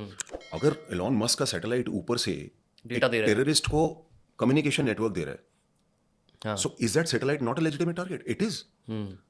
आप लॉजिक को झुटला नहीं सकते ना। अगर जैश ए मोहम्मद वाला आपके ऊपर अटैक कर रहा है तो पाकिस्तानी मिलिट्री का स्पॉन्सर्ड ना, करेक्ट। आप उसको अलग नहीं कर सकते। और हमने वो वी कॉल्ड दैट ब्लफ। हमने कहा नहीं बॉस, तू कर रहा है, तू जिम्मेदारी लेगा। हमने पाकिस्तान को उसके लिए बॉम्ब किया, लश्कर ए तैयबा वाले को हमने उसके लिए बॉम्ब किया। सिमिलरली ईरान इज सेइंग कि अगर ये अमेजोन की फैसिलिटीज़, अगर ये माइक्रोसॉफ्ट की फैसिलिटीज़, अगर ये गूगल की फैसिलिटीज़, ये सारी की सारी चीज़ें मिलके अगर तुम्हारे को मेरे से ज़्यादा तेज़ बना रही हैं मिलिटरीली, ठीक है, मेरे को रशिया से सपोर्ट मिल रहा है, तुम मारो रशिया की सैटेलाइट को मार सकते हो तो, लेकिन ये सारी की सारी चीज़ें मिलके मुझे मिलिटरीली वीक कर रही हैं, तो मेरे लिए लेजिटिमेट टारगेट है। मुझे फ़र्क नहीं पड़ रहा कि साथ में तू पिज़्ज़ा भी डिलीवर कर रहा है, मगर मेरे को तो नुकसान पहुंचा रहा है। मिलिटरीली नुकसान पहुंचाया है। करेक्ट। और इसी के एक्सटेंशन में कल अगर ये अंडरग्राउंड केबल काट देते हैं, वो भी लेजिटिमेट टारगेट हो जाएगा। That is also because nothing is separated. तो इंटरनेशनल लॉज की तो धज्जियां ऑलरेडी उड़ चुकी हैं, बट दोनों साइड से उड़ी हैं, दोनों साइड से उड़ चुकी हैं। अगर आपके पहले अटैक में 160 बच्चियां मर गई ईरान में, तो लेजिटिमेसी ऑफ टारगेट वहाँ खत्म हो गया। हमास में आपने हॉस्पिटल्स को गाजा में आपने हॉस्पिटल्स को बॉम्ब किया, नीचे बोल के कि याह्या सिनवार नीचे बैठा हुआ है, तो करेक्ट, लेजिटिमेट टारगेट हो गया। सिमिलरली ये बोल रहे हैं कि भैया दुबई के होटल में अगर अमेजोन का इंजीनियर बैठा हुआ है तो मेरे लिए लेजिटिमेट टारगेट है। अब आप झूठ ला लो, कैसे करोगे? क्योंकि ये लॉजिक तो दोनों साइड चलेगा ना, दोनों साइड चलेगा। तो international convention, why is UN sitting in peace? Like they are not saying to Americans or Israel or even Iran कि भाई तुम इस तरीके से इंटरनेशनल लॉ को ब्रेक नहीं कर सकते। फेक ऑर्गेनाइजेशन है, किसी काम की ऑर्गेनाइजेशन है। पीस कीपिंग कुछ नहीं होता। अगर आप पीस एनफोर्स कर सकते हो तो आप कर सकते हो। मैं यूएन में नौकरी कर चुका हूँ, हमारा कोई काम नहीं था, कुछ नहीं करते थे, मीटिंग्स करवाते तो होता क्या है वहाँ पे फिर?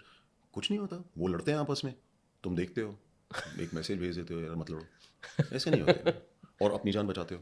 अच्छा, क्योंकि होता क्या है कि हिजबुल्ला जैसे लोग, एक ब्रायन एडम्स का शो था बेरूत में, मैं उसको देखने के लिए गया था। मैं बोला भैया वापस आ जाओ ज़रा, एक्शन हो गया। हिजबुल्ला वाले क्या करते हैं कि यूएन की जो पोस्ट है, यूएन को आप टेक्निकली बॉम्ब नहीं करते, पीस कीपर्स हैं, दूसरे अभी इंडोनेशियन सोल्जर्स मरे हैं 3 पीछे। तो हिजबुल्ला क्या करती थी, वो यूएन की पोस्ट से बिल्कुल चिपक के निकलेगी। अच्छा, बिल्कुल चिपक के, कि इनको बॉम्ब नहीं करेंगे तो ये बिल्कुल इसके साथ से निकलेंगे। जैसे ही इनको इन्फॉर्मेशन मिल जाती है, 8 मिनट में इनका हेलीकॉप्टर ऊपर हो जाता है इसराइलियों का, और फिर वो बॉम्ब करते हैं, और वो बिल्कुल यूएन पोस्ट के आसपास धम धम धम धम होती है। तो उस टाइम पे तुम्हारा कोई खेल नहीं है, ना तुम्हें उसको रोकना है, ना तुम्हें उसको रोकना है, तुम्हें अपनी जान बचानी है। ये फेक ऑर्गेनाइजेशंस हैं, इनकी वीटो पावर तक इनकी पावर थी, लेकिन पीस कीपिंग में यूएन का कोई रोल नहीं है। वीटो पावर को रशिया चाइना पहले बहुत अच्छे से यूज़ कर चुके हैं, लेकिन अब इनको भी कोई खास उसमें चीज़ें हासिल देखा जाए तो रशिया ब्रिक्स पे सीट है, यूएन काउंसिल में जैसे आप बोल रहे हो वीटो पावर है, ईरान के साथ ट्रिटी है, इतना सब कुछ होने के बाद भी रशिया क्या ये वॉर रुकवा सकती है? मेरे को तो नहीं लगता कि रशिया की बस की है। रशिया एक बड़ी अजीब सिचुएशन में है अभी। वो ये है कि इनके पास अपने पास वैसा नहीं है, तो रशिया को तो एक तरह से थोड़ा सा respect, like your initial, Russia को तो फायदा ही हो रहा है, जितने दिन वॉर चले उतना फायदा है। रशिया को फायदा हो रहा है। रशिया को एक सांस लेने का मौका मिल गया, क्योंकि रशिया भी काफ़ी बुरी तरह से फाइनेंशियली दबा हुआ था। अब अचानक इनको एक तरह से, रशिया का क्या होगा इवेंचुअली, इस पूरे गेम की वजह से रशिया थोड़ा बहुत एडवांटेज लेके वापस अपने आप को रिवाइव कर पाएगा। लेकिन जो रशिया क्रिएट कर पाया था मिडल ईस्ट में, वो आप मान के चलिए वो हमेशा के लिए ख़त्म हो चुका है। चाहे वो सीरिया में ख़त्म हो गया हो, चाहे वो ईरान में ख़त्म हो गया हो, चाहे वो इराक के प्रॉक्सीज में ख़त्म हो गया हो, इन्होंने जो कुछ भी मिडल ईस्ट में खड़ा किया था वो आप तकरीबन मान के चलिए ज़ीरो पे है। अगर ये किसी तरह से वापस यूरोपियन कंट्रीज़ के साथ हाथ मिला के एक सब्सटैंशियल पावर बन जाते हैं तो ठीक है, लेकिन they have अभी तो lost पर है। हुआ है ना कि यूरोप वापस they're in talks with Russia to buy oil and gas again. They have to, option क्या है? आप सी, आपने पहले बात की पेट्रो डॉलर्स की, अब बात पेट्रो डॉलर से बहुत आगे तक चली गई है। अमेरिका अब सिर्फ डॉलर, वो सिर्फ करेंसी नहीं कंट्रोल कर रहा है जिसमें ऑयल ट्रेड होगा, वो एक्चुअली उस हर कुएं को कंट्रोल कर रहा है जहाँ से ऑयल आता है। जहाँ से ऑयल आता है। वेनेजुएला आपके पास है, रशिया आपका दबा हुआ था, और रशिया आज की तारीख में आपसे एक्सपेक्ट कर रहा है कि भाई तू बोलता है तो मैं थोड़ा मैनेज कर लूँ। ईरान दब गया, which was the only other oil producing country, और बाकी सारे जीसीसी कंट्रीज आपके पास शुरू से आपके पास थे। जहाँ पे अफ्रीका में ऑयल निकल रहा है वो भी आपके पास है, and then America itself is an oil producing country. जब रशिया का 60% gas export to European countries खत्म हुआ तो भरा किसने? अमेरिका 20% करता था, अभी 65% गैस अमेरिका से आती है यूरोप के लिए, तो अमेरिका को तो फायदा हुआ ना वहाँ पे। बट ये इंजीनियर्ड लगता है मुझे घूम फिर के हर जगह पे जब बात होती है कि यार रिजीम की वजह से या स्टोन एज में है ये कंट्री, हम तो इस कंट्री का भला कर रहे हैं, बट घूम फिर के why does it feel like it's a dominance and to ensure कि पेट्रो डॉलर सिस्टम चलता रहे। 4 ट्रिलियन का कर्ज लेके बैठे हुए हैं, तो भरना तो है ना। अभी वो 4 ट्रिलियन अगर कल ब्रिक्स आ जाए और बोले कि भाई सारा गेम ही खत्म हो गया डॉलर का, तो अचानक कंट्री कोलैप्स हो जाएगी। America is a country which is completely on उधार, वो चली उधार पे रहे। अपना पुराना बजटरी जो डेफिसिट है उसको, वो थोड़ा बहुत इकोनॉमिक्स है, I am not a master there, but वो है। अगर आपका पेट्रो डॉलर जाता है, अगर डॉलर का पेट्रोल से लिंकेज खत्म हो जाता है, खत्म कर दिया, America has a big problem. Money फिर प्रिंट नहीं कर पाएंगे ये लोग, डॉलर की डिमांड खत्म हो जाएगी। प्रिंट कर भी लिया तो क्या हासिल कर हाँ, तो कोई खरीदेगा नहीं ना, यूज ही नहीं करेगा जब कोई डॉलर, तो डिमांड खत्म हो जाएगी। आज की तारीख में दुनिया की सबसे पावरफुल कंट्री यूएस है, तो अगर आप पेट्रो डॉलर एंड जहां पावर चलेगी उसके पीछे पीछे पॉलिटिक्स चलेगी और उसके पीछे पीछे इकोनॉमी चलेगी। आप नया तरीका कोई निकाल लोगे, अगर पेट्रो डॉलर चला भी जाता है आपको नया तरीका अभी आप देखो, मैं आपको जो बोल रहा था सिर्फ पेट्रो डॉलर नहीं था, अब तेल के कुएं पे भी वही बैठा हुआ है, और तेल के कुएं से जो जहाज पे चढ़ के कहीं पहुंचेगा उस पे भी ईरान के खत्म होने के बाद यूएस ही बैठा है।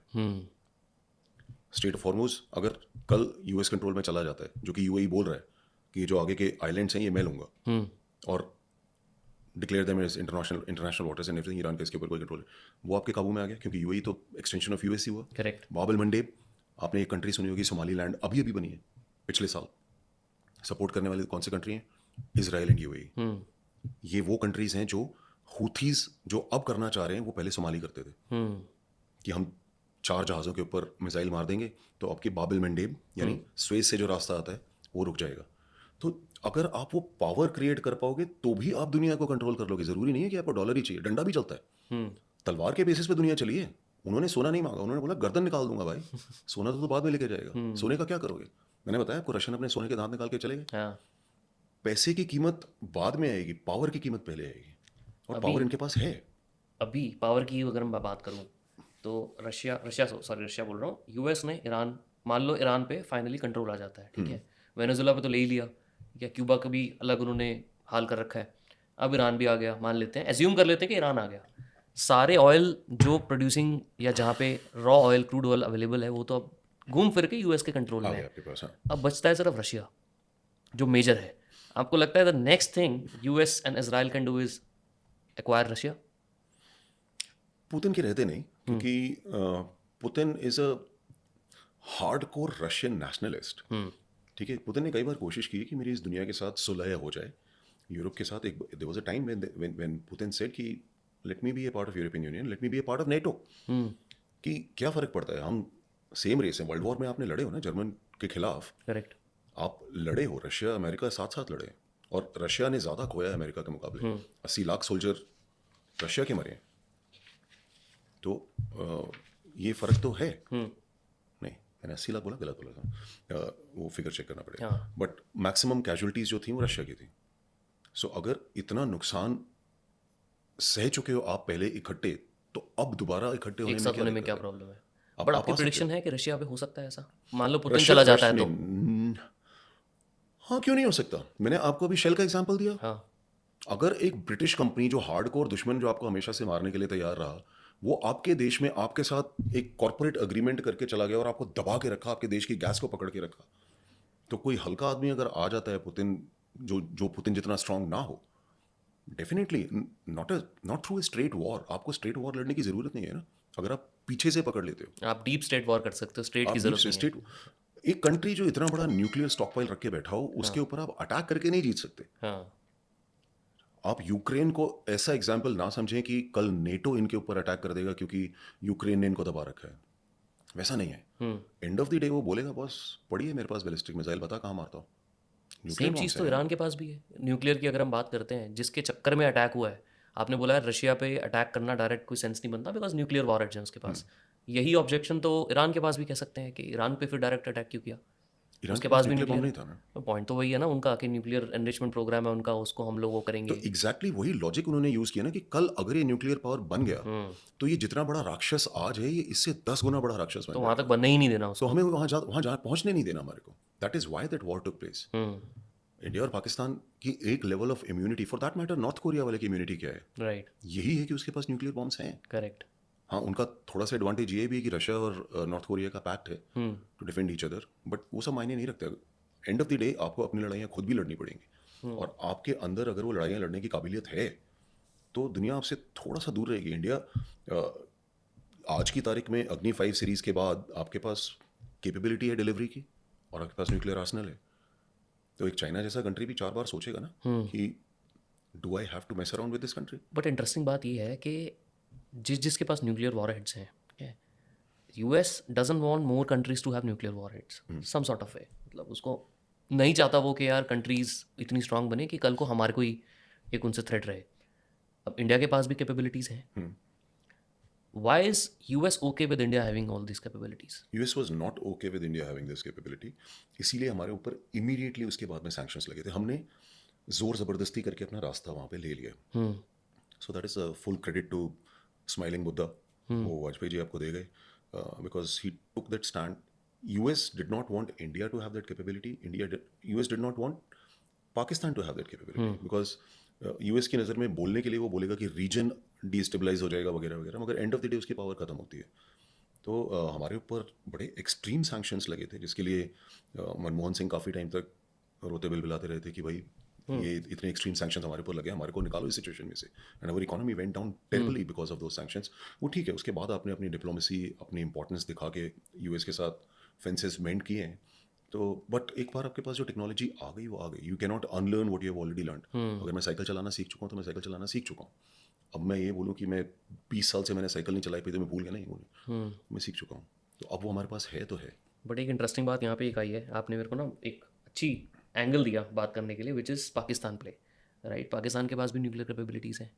Pakistan is also one of the country which is always been a nuisance, in fact terrorism producing country. Why is US not attacking Pakistan? जिस तरीके से ईरान को कर रहे हैं अटैक, जिस तरीके से बाकी जगह पे कब्जा करने की कोशिश कर रहे हैं, तो पाकिस्तान को क्यों छोड़ा हुआ है? एक ना गांव में एक होता है विलेज इडियट, जिसको प्रधान जो होता है ना वो हमेशा उसको अपने पास रखता है, जा उसको गाली दिया, उसे थप्पड़ मारा। तो ये पाकिस्तान जो है ना, ये इनका विलेज इडियट है कि अफगानिस्तान को धमका दे, इंडिया को थोड़ी सी उंगल करा, ईरान के साथ थोड़ा सा पंगा लिया, ये इसी काम के लिए। ये सी पाकिस्तान की एक एडवांटेज है, ये बहुत ही जोग्राफिकली बहुत खूबसूरत एक जगह पे बैठे हुए हैं। ठीक है, सबसे बड़ी चीज़ तो ये है कि ये जो पीओके में हमारी जो थोड़ी बहुत भूल हुई है, उसकी वजह से हमारा यूरोप तक का एक रास्ता जो है वो कट गया है। अब आप अपनी ज्योग्राफी देखो, चाइना हम जा नहीं सकते, दुश्मन देश। पाकिस्तान हम जा नहीं सकते, दुश्मन देश। म्यांमार अनस्टेबल देश। हम लैंड रूट से दुनिया के किसी और कोने में नहीं जा सकते डायरेक्टली। अगर हमारा अफगानिस्तान का रास्ता, अगर पीओके हमारे पास होता, अफगानिस्तान का रास्ता अगर हमारे पास खुला था और अफगानिस्तान के साथ हमारे रिलेशन ठीक होता, हम सीधे लैंड रूट से रशिया तक पहुंचते। नहीं जा सकते। चाइना ऑब्वियसली लैंड रूट से वो ट्रेड में एडवांटेज ले सकते हैं, हम क्या एडवांटेज ले सकते हैं हमें पता नहीं, मगर आप वहाँ से ट्रैवल करके कहीं और जा नहीं सकते। अगर आप Malaysia, south east Asian countries वगैरह यहाँ जाना चाहें तो बीच में म्यांमार आ जाता है। ये दोबारा से एक, हालांकि हमने बहुत कोशिश की है, पीएम मोदी का भी काफ़ी स्ट्रेस रहा है कि साउथ ईस्ट एशिया का हम ये रास्ता बनाएं और नॉर्थ ईस्ट के थ्रू हम वहाँ पे पहुँचे, लेकिन हम लैंड लॉक्ड हो गए। समंदर की तरफ से हमें बहुत बड़ा एडवांटेज है कि हमारा हर सब कुछ खुला हुआ है, मगर हमारा लैंड रूट जो है वो सारा का सारा इससे एक डिसएडवांटेज। तो पाकिस्तान की ये जो एडवांटेज है ये बहुत बड़ी है, जिसके लिए सबको प्यारा लगता है। अगर अमेरिका को पूरे सेंट्रल एशिया रीजन को कंट्रोल करना हो तो आप किसके पास जाओगे? अफगानिस्तान, तुर्कमेनिस्तान, कजाकिस्तान, तजिकिस्तान, ये जितने भी स्थान हैं जो रशिया से जुड़े हुए हैं, यहाँ पे आज की तारीख में ये सारे के सारे nuclear capability, sorry nuclear resources, uranium वगैरह जो हैं वो सारे यहाँ पे पाए जा रहे हैं। एंड इन एनी केस वो शुरू से ही बड़े इंपॉर्टेंट जगह रही थी। अगर उन सब जगहों पे पहुँचना है आपके पास, इंडिया आपको जाने नहीं देगा। ईरान के साथ आपकी लड़ाई है, कहाँ से जाओगे? पाकिस्तान। पाकिस्तान। चाइना, अगर उनको ये रास्ता लेके इन सारी कंट्रीज तक ही पहुंचना है, कहाँ से आओगे? पाकिस्तान। पाकिस्तान। तो ये समझ लो एक ऐसा लैंडलॉर्ड है जो अपनी लाठी लेके भैंस का दूध निकाल रहा था, सडनली उसको ये पता चला कि यार मैं तो, मेरी ज़मीन तो ये डीएलएफ की ज़मीन निकल आई है। तो ये किराया खा रहे हैं आज की तारीख में, ये उसी पे जी रहे ये तगड़ी किराएदारी पे जी रहे हैं। और साथ के साथ ये बीच में एक आधी इधर प्रॉपर्टी बिक्री होती है तो उसमें दलाली भी कर लेते हैं। हाँ।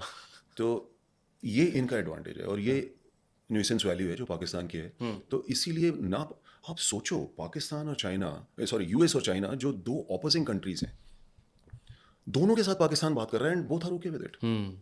नेगोशिएट करवा रहा है इनफैक्ट अब तो। नहीं, नेगोशिएट नहीं मानूंगा मैं सिर्फ ये बोल रहा हूँ कि आपके पास F-16 भी हैं और आपके पास JF-10 भी है, करेक्ट। PL-15 मिसाइल भी है, इसका आर्सनल भी, इसका आर्सनल, और ये दोनों दुश्मन है and both are okay with it, and both are okay with it.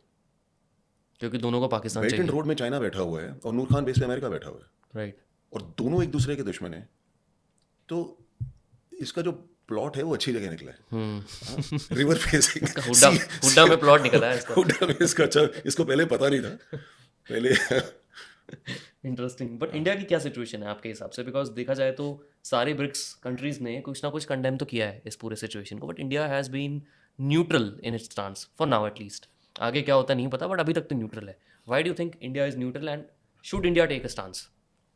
No, India should not take a stance. India neutral है मगर इंडिया पुल्ड बैक नहीं है। ऐसा नहीं कि इंडिया पार्टिसिपेट नहीं कर रहा। एक होता है न्यूट्रल है कि मैं कुछ बोलूंगा ही नहीं, मैं पीछे बैठा हुआ हूँ, कि मैंने यहाँ बोला तो ये नाराज हो जाएगा, यहाँ बोला तो ये नाराज हो जाएगा। जो हमारा पहले स्टांस होता था कि हम फट से डिफेंसिव हो जाते थे, नहीं हम ईरान के खिलाफ कुछ नहीं बोलेंगे, हमारा मुसलमान नाराज हो जाएगा, हम फिलिस्तीन को हमेशा एक स्टेट का दर्जा मानेंगे, हमारा मुसलमान नाराज हो जाएगा। उस तरह की चीज़ें जो हैं उससे पहले हम कतराते थे, लेकिन अब हमारा एक्टिव पार्टिसिपेशन सबके साथ है। तो आपने बीच में मेंशन किया कि पाकिस्तान मीडिएटर बनने में, मेरे हिसाब से पाकिस्तान की मीडिएशन वाली कोई अभी हैसियत है नहीं। मैसेंजर वाली है, मैसेज पास करने वाली हैसियत है कि भाई ठीक है आप यहाँ से वहाँ मैसेज पास कर रहे हो, मगर उसके बियॉन्ड चाइना डेफिनेटली अगर मीडिएशन में आता है, they will be able to play their cards properly. Can India be a mediator? Yes, and why not. आपके इजराइल के साथ अच्छे रिलेशंस हैं, यूएई के साथ जस्ट अभी आपके साथ डील हुई है, सऊदी के साथ आपके अच्छे रिलेशंस हैं, और ईरान के साथ इफ नथिंग एल्स हमारा एक मैरिज ऑफ कन्वीनियंस रहा है। तो फिर why every country has chosen Pakistan to be a mediator, और not mediator, messenger? Iran has not chosen them. See, आप मैसेजेस रिसीव तो कर ही सकते हो ना। अगर आपको बातचीत शुरू करनी है तो कहीं ना कहीं से मैसेजेस रिसीव हो जाए, कोई फ़र्क नहीं पड़ता उससे। मैसेज रिसीव हो रहे हैं, पास ऑन हो रहे हैं, कहीं ना कहीं से आपको रास्ता चाहिए। ओमान कर रहा था पहले, फिर ओमान इटसेल्फ प्रेशर की वजह से, या जो भी लास्ट जो बातचीत हुई, ईरान का पाकिस्तान को थोड़ा बहुत इस चीज़ में इन्वॉल्व करके रखना एक और एडवांटेज भी है। और वो एडवांटेज ये है कि जैसे हमास ने इजराइल को गर्दन से पकड़ा हुआ था, ईरान के पास बिल्कुल वैसी ही कुछ चीज़ें पाकिस्तान के लिए भी हैं। तो ये जो शिया आर्क है, एक ऑर्गेनाइजेशन है लीवा जेनेबियन, जो 5,000 से 10,000 के बीच में ट्रेंड फाइटर्स हैं, शिया फाइटर्स, जो सीरिया में जाके लड़े थे, और ये ऑर्गेनाइजेशन है पाकिस्तान में। अच्छा। तो कल अगर ईरान इनको एक इशारा करता है कि जाओ बेटा ज़रा इनका, और ये लड़ चुके हैं पहले, ये सीरिया में लड़ चुके हैं, आईसिस के साथ लड़ चुके हैं, मुस्लिम ब्रदरहुड के साथ लड़ चुके हैं, तो कल ये पाकिस्तान को भी, और पाकिस्तान इस चीज़ से डरा भी हुआ है क्योंकि ऑलरेडी 2-3 जगह लड़ाई चल रही है। एक फ्रंट और खुल गया शियाज के साथ, 15% पॉपुलेशन है शिया, राइट। और जहाँ बैठे हैं ठीक ठाक बैठे हैं, बलूचिस्तान में भी हैं। कल अगर ये कूदने शुरू हो गए तो वहाँ पे ईरान को ऐसा लगता है कि हाँ ठीक है, इसका इंटरेस्ट है ये लड़ाई ख़त्म करवाने में, क्योंकि अगर ये नहीं करवाता तो मैं इसको भी उसी तरह से तंग कर सकता हूँ जैसा मैंने सऊदी वाले को कर रखा है, यूएई वाले को कर रखा है। तो पाकिस्तान कि पूछ वहाँ पे थोड़ी दबी हुई है। और इंडिया का क्या सिचुएशन है इस टाइम पे? इंडिया को क्या करना चाहिए? India I am sure is right now playing it's cards. In what way? India बातचीत तो कर रहा है। देखिए किसी जब आप बोलते हो रिजीम चेंज करनी है, रिजीम चेंज करने के लिए आपको किस तरह का एक इशारा लाना है? आपको सिर्फ यही बोलना है कि चलो ठीक है, आईआरजीसी थोड़ा बैक ऑफ कर गई है, अब ये एक नए किस्म के लीडर हैं, और उतना करने से ही आपका एक एम, एक ऐसा सोल्यूशन जो सबको एक्सेप्टेबल हो जाएगा, वो निकल सकता है। ठीक है, अगर आप बोलते हो कि यार मैं इस सोच से पीछे हट रहा हूँ कि इस्लामिक वाली सोच है, इस्लामिक रेवोल्यूशन वाली सोच है, मैं इससे निकल जाता हूँ, तो सडनली ये जो डर है जीसीसी कंट्रीज़ का, जहाँ सारे राजा राज कर रहे हैं, वो डर एक ख़त्म होता है। क्योंकि आप, और इसके लिए आपको बहुत ज़्यादा कुछ करना नहीं है, 2-4 छोटे छोटे से अनाउंसमेंट्स करने की, ठीक है we are going in for an election in the Bangladesh में आपने क्या किया, नेपाल में आपने क्या किया, श्रीलंका में आपने क्या किया, एक इंटरिम गवर्नमेंट बिठाई, 6-8 महीने पीछे आपने इलेक्शन करवा दिए। वैसे ईरान में हुआ। वहाँ पे भी आग लगाने वाले यही थे। यहाँ पे थोड़ी सी दिक्कत ये है कि एक तो यहाँ पे दुश्मन थोड़ा बड़ा था, ईरान एक बड़ा कंट्री है, थोड़े प्राउड कंट्री है, और थोड़ा फाइटर ज़्यादा है relatively compare to Bangladesh, Bangladesh और श्रीलंका नेपाल। एंड नेपाल। तो यहाँ पे आपको ऑपोजिशन थोड़ी ज़्यादा है, लेकिन सोल्यूशन वही है। वो जो टूल किट है वो बड़ी वेल डिफाइंड टूल किट है। तो जहाँ इनको एक ऐसा फेस मिल जाएगा जो बोले कि कल आप खड़ा कर दो, जैसे नेपाल में जो लेडी थी, मैं उनका नाम भूल रहा हूँ, सॉरी, कमला देवी क्या, मुझे भी याद जो बीच में इनकी इंटरिम इंटरिम आई थी, हाँ। यूनिस, मोहम्मद यूनिस इंटरिम था, अमेरिका बांग्लादेश। के 1-1.5 साल बोल बोल के इलेक्शन करवा दिया। तो सिमिलरली आप वहाँ पे एक बंदा क्रिएट कर दो, सबके फेस सेविंग हो गई, and probably that is what they are trying to do. बीच में अड़चन जो है वो है आईआरजीसी, क्योंकि उनका कॉन्सेप्ट ही क्रिएशन का ये है कि मुझे रेवोल्यूशन ही करते जाना है सारी जिंदगी, लेकिन आई एम श्योर उसका भी रास्ता निकाल लेंगे। तो इंडिया उसमें फैसिलिटेट कर सकता है। आपका क्वेश्चन ये था कि इंडिया क्या कर सकता है। इंडिया इसराइल को भी उसमें एंगेज कर सकता है, यूएस को भी उसमें एंगेज कर सकता है, गल्फ कंट्रीज के साथ सबका इंडिया के साथ रिलेशंस हैं, और इंडिया के ईरान इंडिया को टू एन एक्सटेंट ट्रस्ट कर सकता है, पाकिस्तान को नहीं कर सकता, क्योंकि पाकिस्तान का सऊदी के साथ मिलिट्री पैक्ट है यार, आप कैसे ट्रस्ट कर सकते हो? सऊदी तो एक्सपेक्ट कर रहा है कि अगर तूने मेरे को कुछ किया तो म्यूचुअल, हाँ, प्रोटेक्शन का जो है, म्यूचुअल प्रोटेक्शन वाला, हालांकि उनके लिए सुसाइड है वो, लेकिन है। तो पाकिस्तान के ऊपर यकीन कर पाना तो बहुत बट मुश्किल अगर ईरान पाकिस्तान पर ट्रस्ट नहीं कर सकता तो ईरान ने पाकिस्तान के थ्रू मैसेजेस क्यों भिजवाए? मैसेज आप किसी के भी थ्रू, हर कारा तो कहीं भी दौड़ा दो ना, आप मैसेंजर को किसी भी रास्ते में दौड़ा दो। यहाँ पे ये है कि मैसेंजर थोड़ा स्ट्रांग है, न्यूक्लियर पावर है, आपने मैसेज भिजवा दिया, लेकिन वो वहाँ बैठ के, पाकिस्तान की हिस्ट्री रही है खराब सोल्यूशंस करवाने की। बलूचिस्तान आज जिस हालत में है, Balochistan was not part of Pakistan. आप जानते हैं किसका सोल्यूशन था वो, कि बलूचिस्तान पाकिस्तान का पार्ट है? बलूचिस्तान पाकिस्तान में पहुंचा क्योंकि एक वकील था जिसने इनका अग्रीमेंट खराब बना दिया। अच्छा, वकील का नाम बताओ? No idea. Mohammad Ali Jinnah. Oh wow.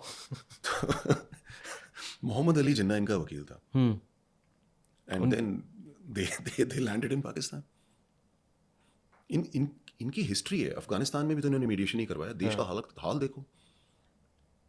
कल अगर इन्होंने ऐसा मीडिएशन ईरान का करवा दिया, वो भी खत्म हो जाएंगे। ये जहां जहां गए हैं इन्होंने गदर ही मचाया है। बट ये चीज़ तो ईरान को पता होगी, उनको भी तो पता मैं होगी। एग्जैक्टली यही बोल रहा हूँ। सो that is why I am saying, worst case scenario में वो ईरान एक्सेप्ट क्यों करेगा ऐसे किसी कंट्री को मीडिएटर बनने के लिए?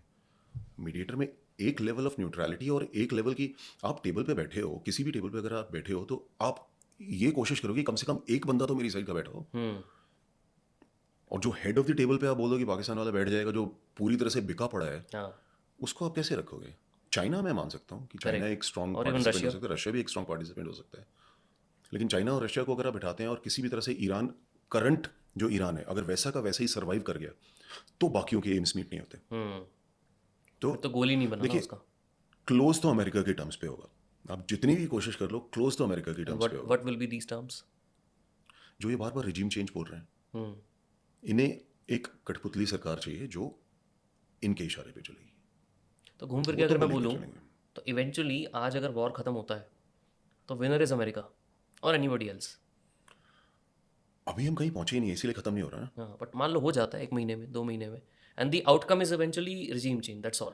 देखो, बहुत हद तक अमेरिका ऑलरेडी हासिल कर चुका है जो इनको हासिल करना है। कभी कभी आपको ना हमेशा ब्लैक एंड वाइट जजमेंट नहीं चाहिए होता। कोर्ट भी कई बार वो स्टे दे देते हैं ना, स्टे ही सोल्यूशन होता है।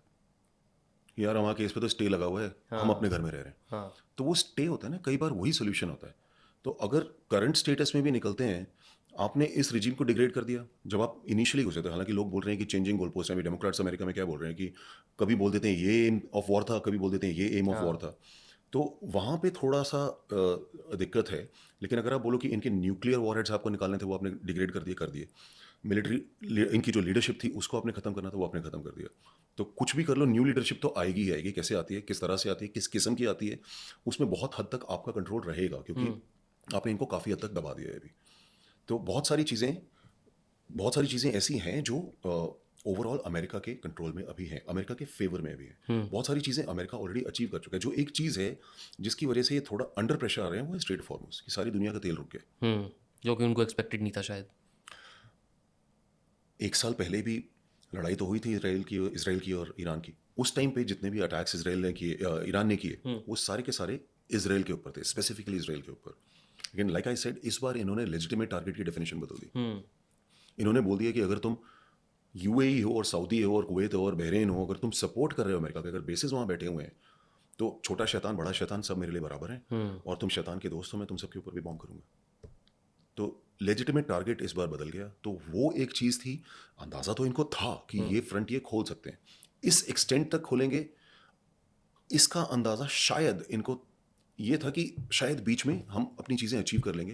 लेकिन बीच में इनको एक बहुत अच्छी अपॉर्चुनिटी मिल गई खमेनी को निकालने की। वो अपॉर्चुनिटी इन्होंने ले ली।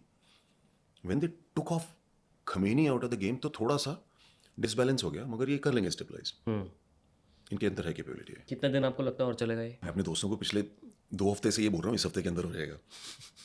What I strongly believe is very fast very soon. Very fast very soon, but it doesn't seem like very fast very soon. It doesn't seem like. तो ऐसा हमेशा होता नहीं है कि आपको बड़े स्ट्रॉन्ग इंडिकेटर्स मिल रहे हों।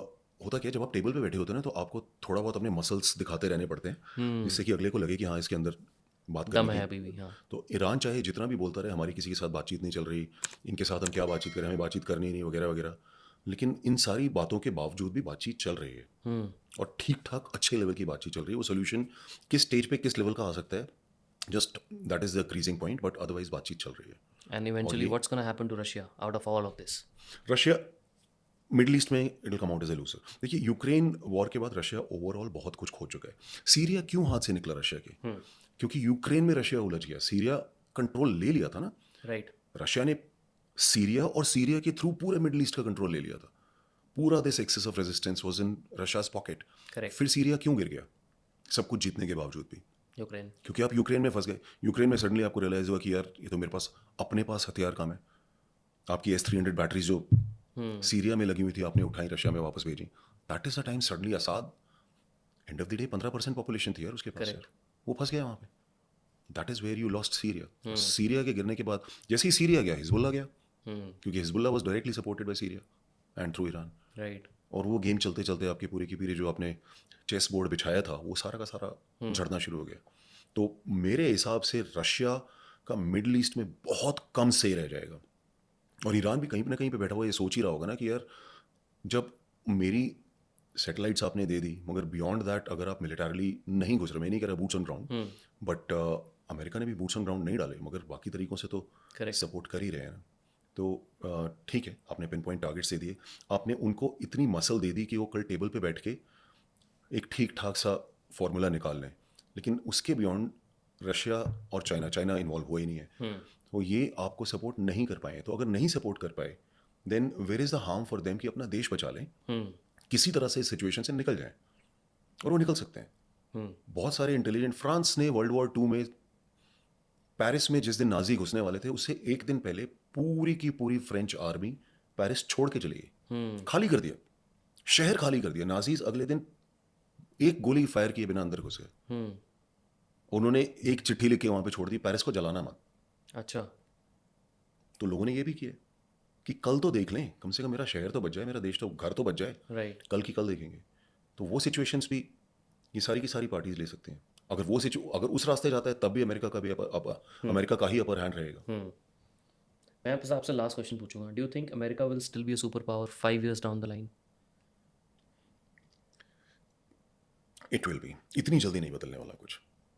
बहुत सारे रीजनल पावर्स आ सकते हैं। अगर आप देखो तो मिडल ईस्ट में ऑलरेडी एक रीजनल सुपर पावर खड़ा हो चुका है, इसराइल। आज की तारीख में मिडल ईस्ट का चौधरी इसराइल है। किसको बख्शा इन्होंने सबको खत्म कर दिया। और अब अगर हम ये बोलें कि यूएई और सऊदी की सुरक्षा अमेरिका कर रहा है, अमेरिका से ज़्यादा शायद इसराइल कर रहा है। तो एक रीजनल सुपर पावर तो मिडल ईस्ट का क्रिएट हो चुका है। But why is America okay with Israel being a super power? बड़े क्लोज एलाइज हैं। और दूसरा ये कि इसराइल ऐसा नहीं है कि सिर्फ अमेरिका के बल पे चला हुआ है, अपनी टेक्नोलॉजी वाइज भी they are very very superior. अगर एक छोटा सा और मे बी सब इन्फॉर्मेशन जो हमें नहीं पता क्या है उनके पास। देखिए, नहीं एप्स्टीन फाइल्स को बहुत लेके सारी काफ़ी वो बात होती है ना कि कुछ तो चीज़ें हैं जो तो इसराइल के पास है। Lobbying, when it comes to political lobbyist sitting in America, जो अमेरिका में लॉबीज बैठी हुई हैं, उसमें तो जूइश लॉबीज हैं और सबसे स्ट्रांग लॉबीज हैं, वो सब तो है ही। लेकिन उसके बाद भी ये कमज़ोर देश नहीं है। अब ये कमज़ोर देश बिल्कुल नहीं रहा। अगर अमेरिका का सपोर्ट नहीं भी होता तो भी इनके पास इतना मादा था कि ये एक ठीक ठाक देश को तो निपटा लेते। और कौन सा देश है जो इनके साथ पंगा लेगा? इंटरेस्टिंग, बहुत मज़ा आया मुझे। हाँ, और सिमिलरली एक और है Ukraine, the most powerful country apart from nuclear bomb. इनके पास न्यूक्लियर बॉम्ब्स नहीं है यूक्रेन के पास, लेकिन यूरोप का सबसे स्ट्रांग मिलिट्री पावर आज की तारीख में फ्रांस नहीं है, यूक्रेन है। अभी तो यूक्रेन इज कल परसों Giving की the तो drone डील हुई है। technology, हाँ, हाँ। ड्रोन्स कतार और और यूएई को सिर्फ सबको। ड्रोन का नहीं, क्योंकि एक तो बैटल हार्डन सोल्जर्स हैं। यूरोप ने तो लड़ाई लड़ी नहीं कितने टाइम से कोई। हाँ, ये लड़ रहे हैं, लड़ चुके हैं, अच्छी खासी लड़ चुके हैं, जो कि एक लोगों बार को नहीं, लगता नहीं बार-बार था। लड़ चुके हैं। और जो हथियार इनके पास अब हैं, आपने इनको क्या नहीं दिया? सारी दुनिया भर की मिसाइल्स इनके पास गई हैं, सारी दुनिया भर के टैंक्स आपने इनको दिए हैं, एयरक्राफ्ट्स हैं। इन्होंने भीख मांग मांग के जमा कर करके अपने पास इतना बड़ा आर्सेनल जमा कर लिया है जो बाकी यूरोपियन कंट्रीज के पास है ही नहीं। अब ये दूसरों को दे रहे हैं। तो एक यूरोपियन कंट्री आप खड़ा कर चुके हो जो कि पप्पू की कैटेगरी में भी नहीं था और अब वो वहाँ चौधरी बन के बैठा हुआ है। फ्रांस से ज़्यादा पावर है न्यूक्लियर आर्सेनल अगर आप हटाते हो। यूके को मैं काउंट नहीं कर रहा हूँ, मगर यूक्रेन है एक पावर। तो रीजनल पावर्स काफ़ी सारे आएंगे। अमेरिका 5 साल में मरेगा नहीं, चाहे पेट्रो डॉलर भी खत्म हो जाए तब भी नहीं। यार, जो हथियार रख के बैठे हुए हैं वो देखो ना, बहुत पावरफुल है। इतनी जल्दी पावर कोई नहीं जाने देता। और ये तो और बढ़ा रहे हैं, जिस तरह से दुनिया भर में विकेट्स उड़ा रहे हैं, जिस तरह से एक प्रेसिडेंट किडनैप करके ले गए यार। कोई सुना है पहले कभी किडनैप हो गया, प्रेसिडेंट किडनैप करके ले गए जी। बट सवाल ये है कि इतना कुछ करते हैं फिर भी कोई कुछ बोल नहीं पाता। वही तो पावर की निशानी है। गेम कौन तो बोलेगा? चाइना जैसा देश भी कुछ नहीं बोल रहा। कौन बोल रहा है? नहीं बोल रहा। कोई ऑब्जेक्शन ही नहीं कर रहा। सो that is why I am saying it's extreme power. आप भूल जाओ पेट्रो डॉलर वगैरह। पहले जमाने में आदमी तलवार लेके घूम रहा था, जिसने आवाज उठाई सर कलम। अब ये बैठा हुआ है तो बोल, मैं मारता हूँ बॉम्ब तेरे पे। किसको छोड़ रहे हैं ये? हर जगह इनका पैर है। हाँ, ये कहीं नहीं जाने वाले, ये अभी यहीं बैठे हैं। चलो हम चलते हैं। Thank you so much. Thank you so much. Interesting conversation. Thank you so much ये पॉडकास्ट एंड तक देखने के लिए। अब आपसे मुझे 3 फेवर्स चाहिए एंड आई रियली होप कि आप ये मेरी तीनों विश पूरी करोगे। पहला, इस चैनल को प्लीज़ सब्सक्राइब कर दो, क्योंकि जितने ज़्यादा सब्सक्राइबर्स होंगे हम उतने अच्छे और इम्पॉर्टेंट गेस्ट को आप तक लेके आ पाएंगे। दूसरा, मुझे प्लीज़ कमेंट में ये बताओ कि आपको इस पूरे एपिसोड में सबसे अच्छा क्या लगा एंड ऐसे कौन से गेस्ट हैं जो हम अपने पॉडकास्ट पे बुलाएं, उनका नाम प्लीज़ कमेंट में ज़रूर बताओ। एंड तीसरा फेवर, ये एपिसोड प्लीज़ एक इंसान के साथ तो आपको ज़रूर शेयर करना है, क्योंकि हो सकता है उनकी लाइफ में उनको कुछ नया सीखने को मिल जाए। आपसे मिलेंगे अब नेक्स्ट एपिसोड में। तब तक के लिए keep growing and I love you all.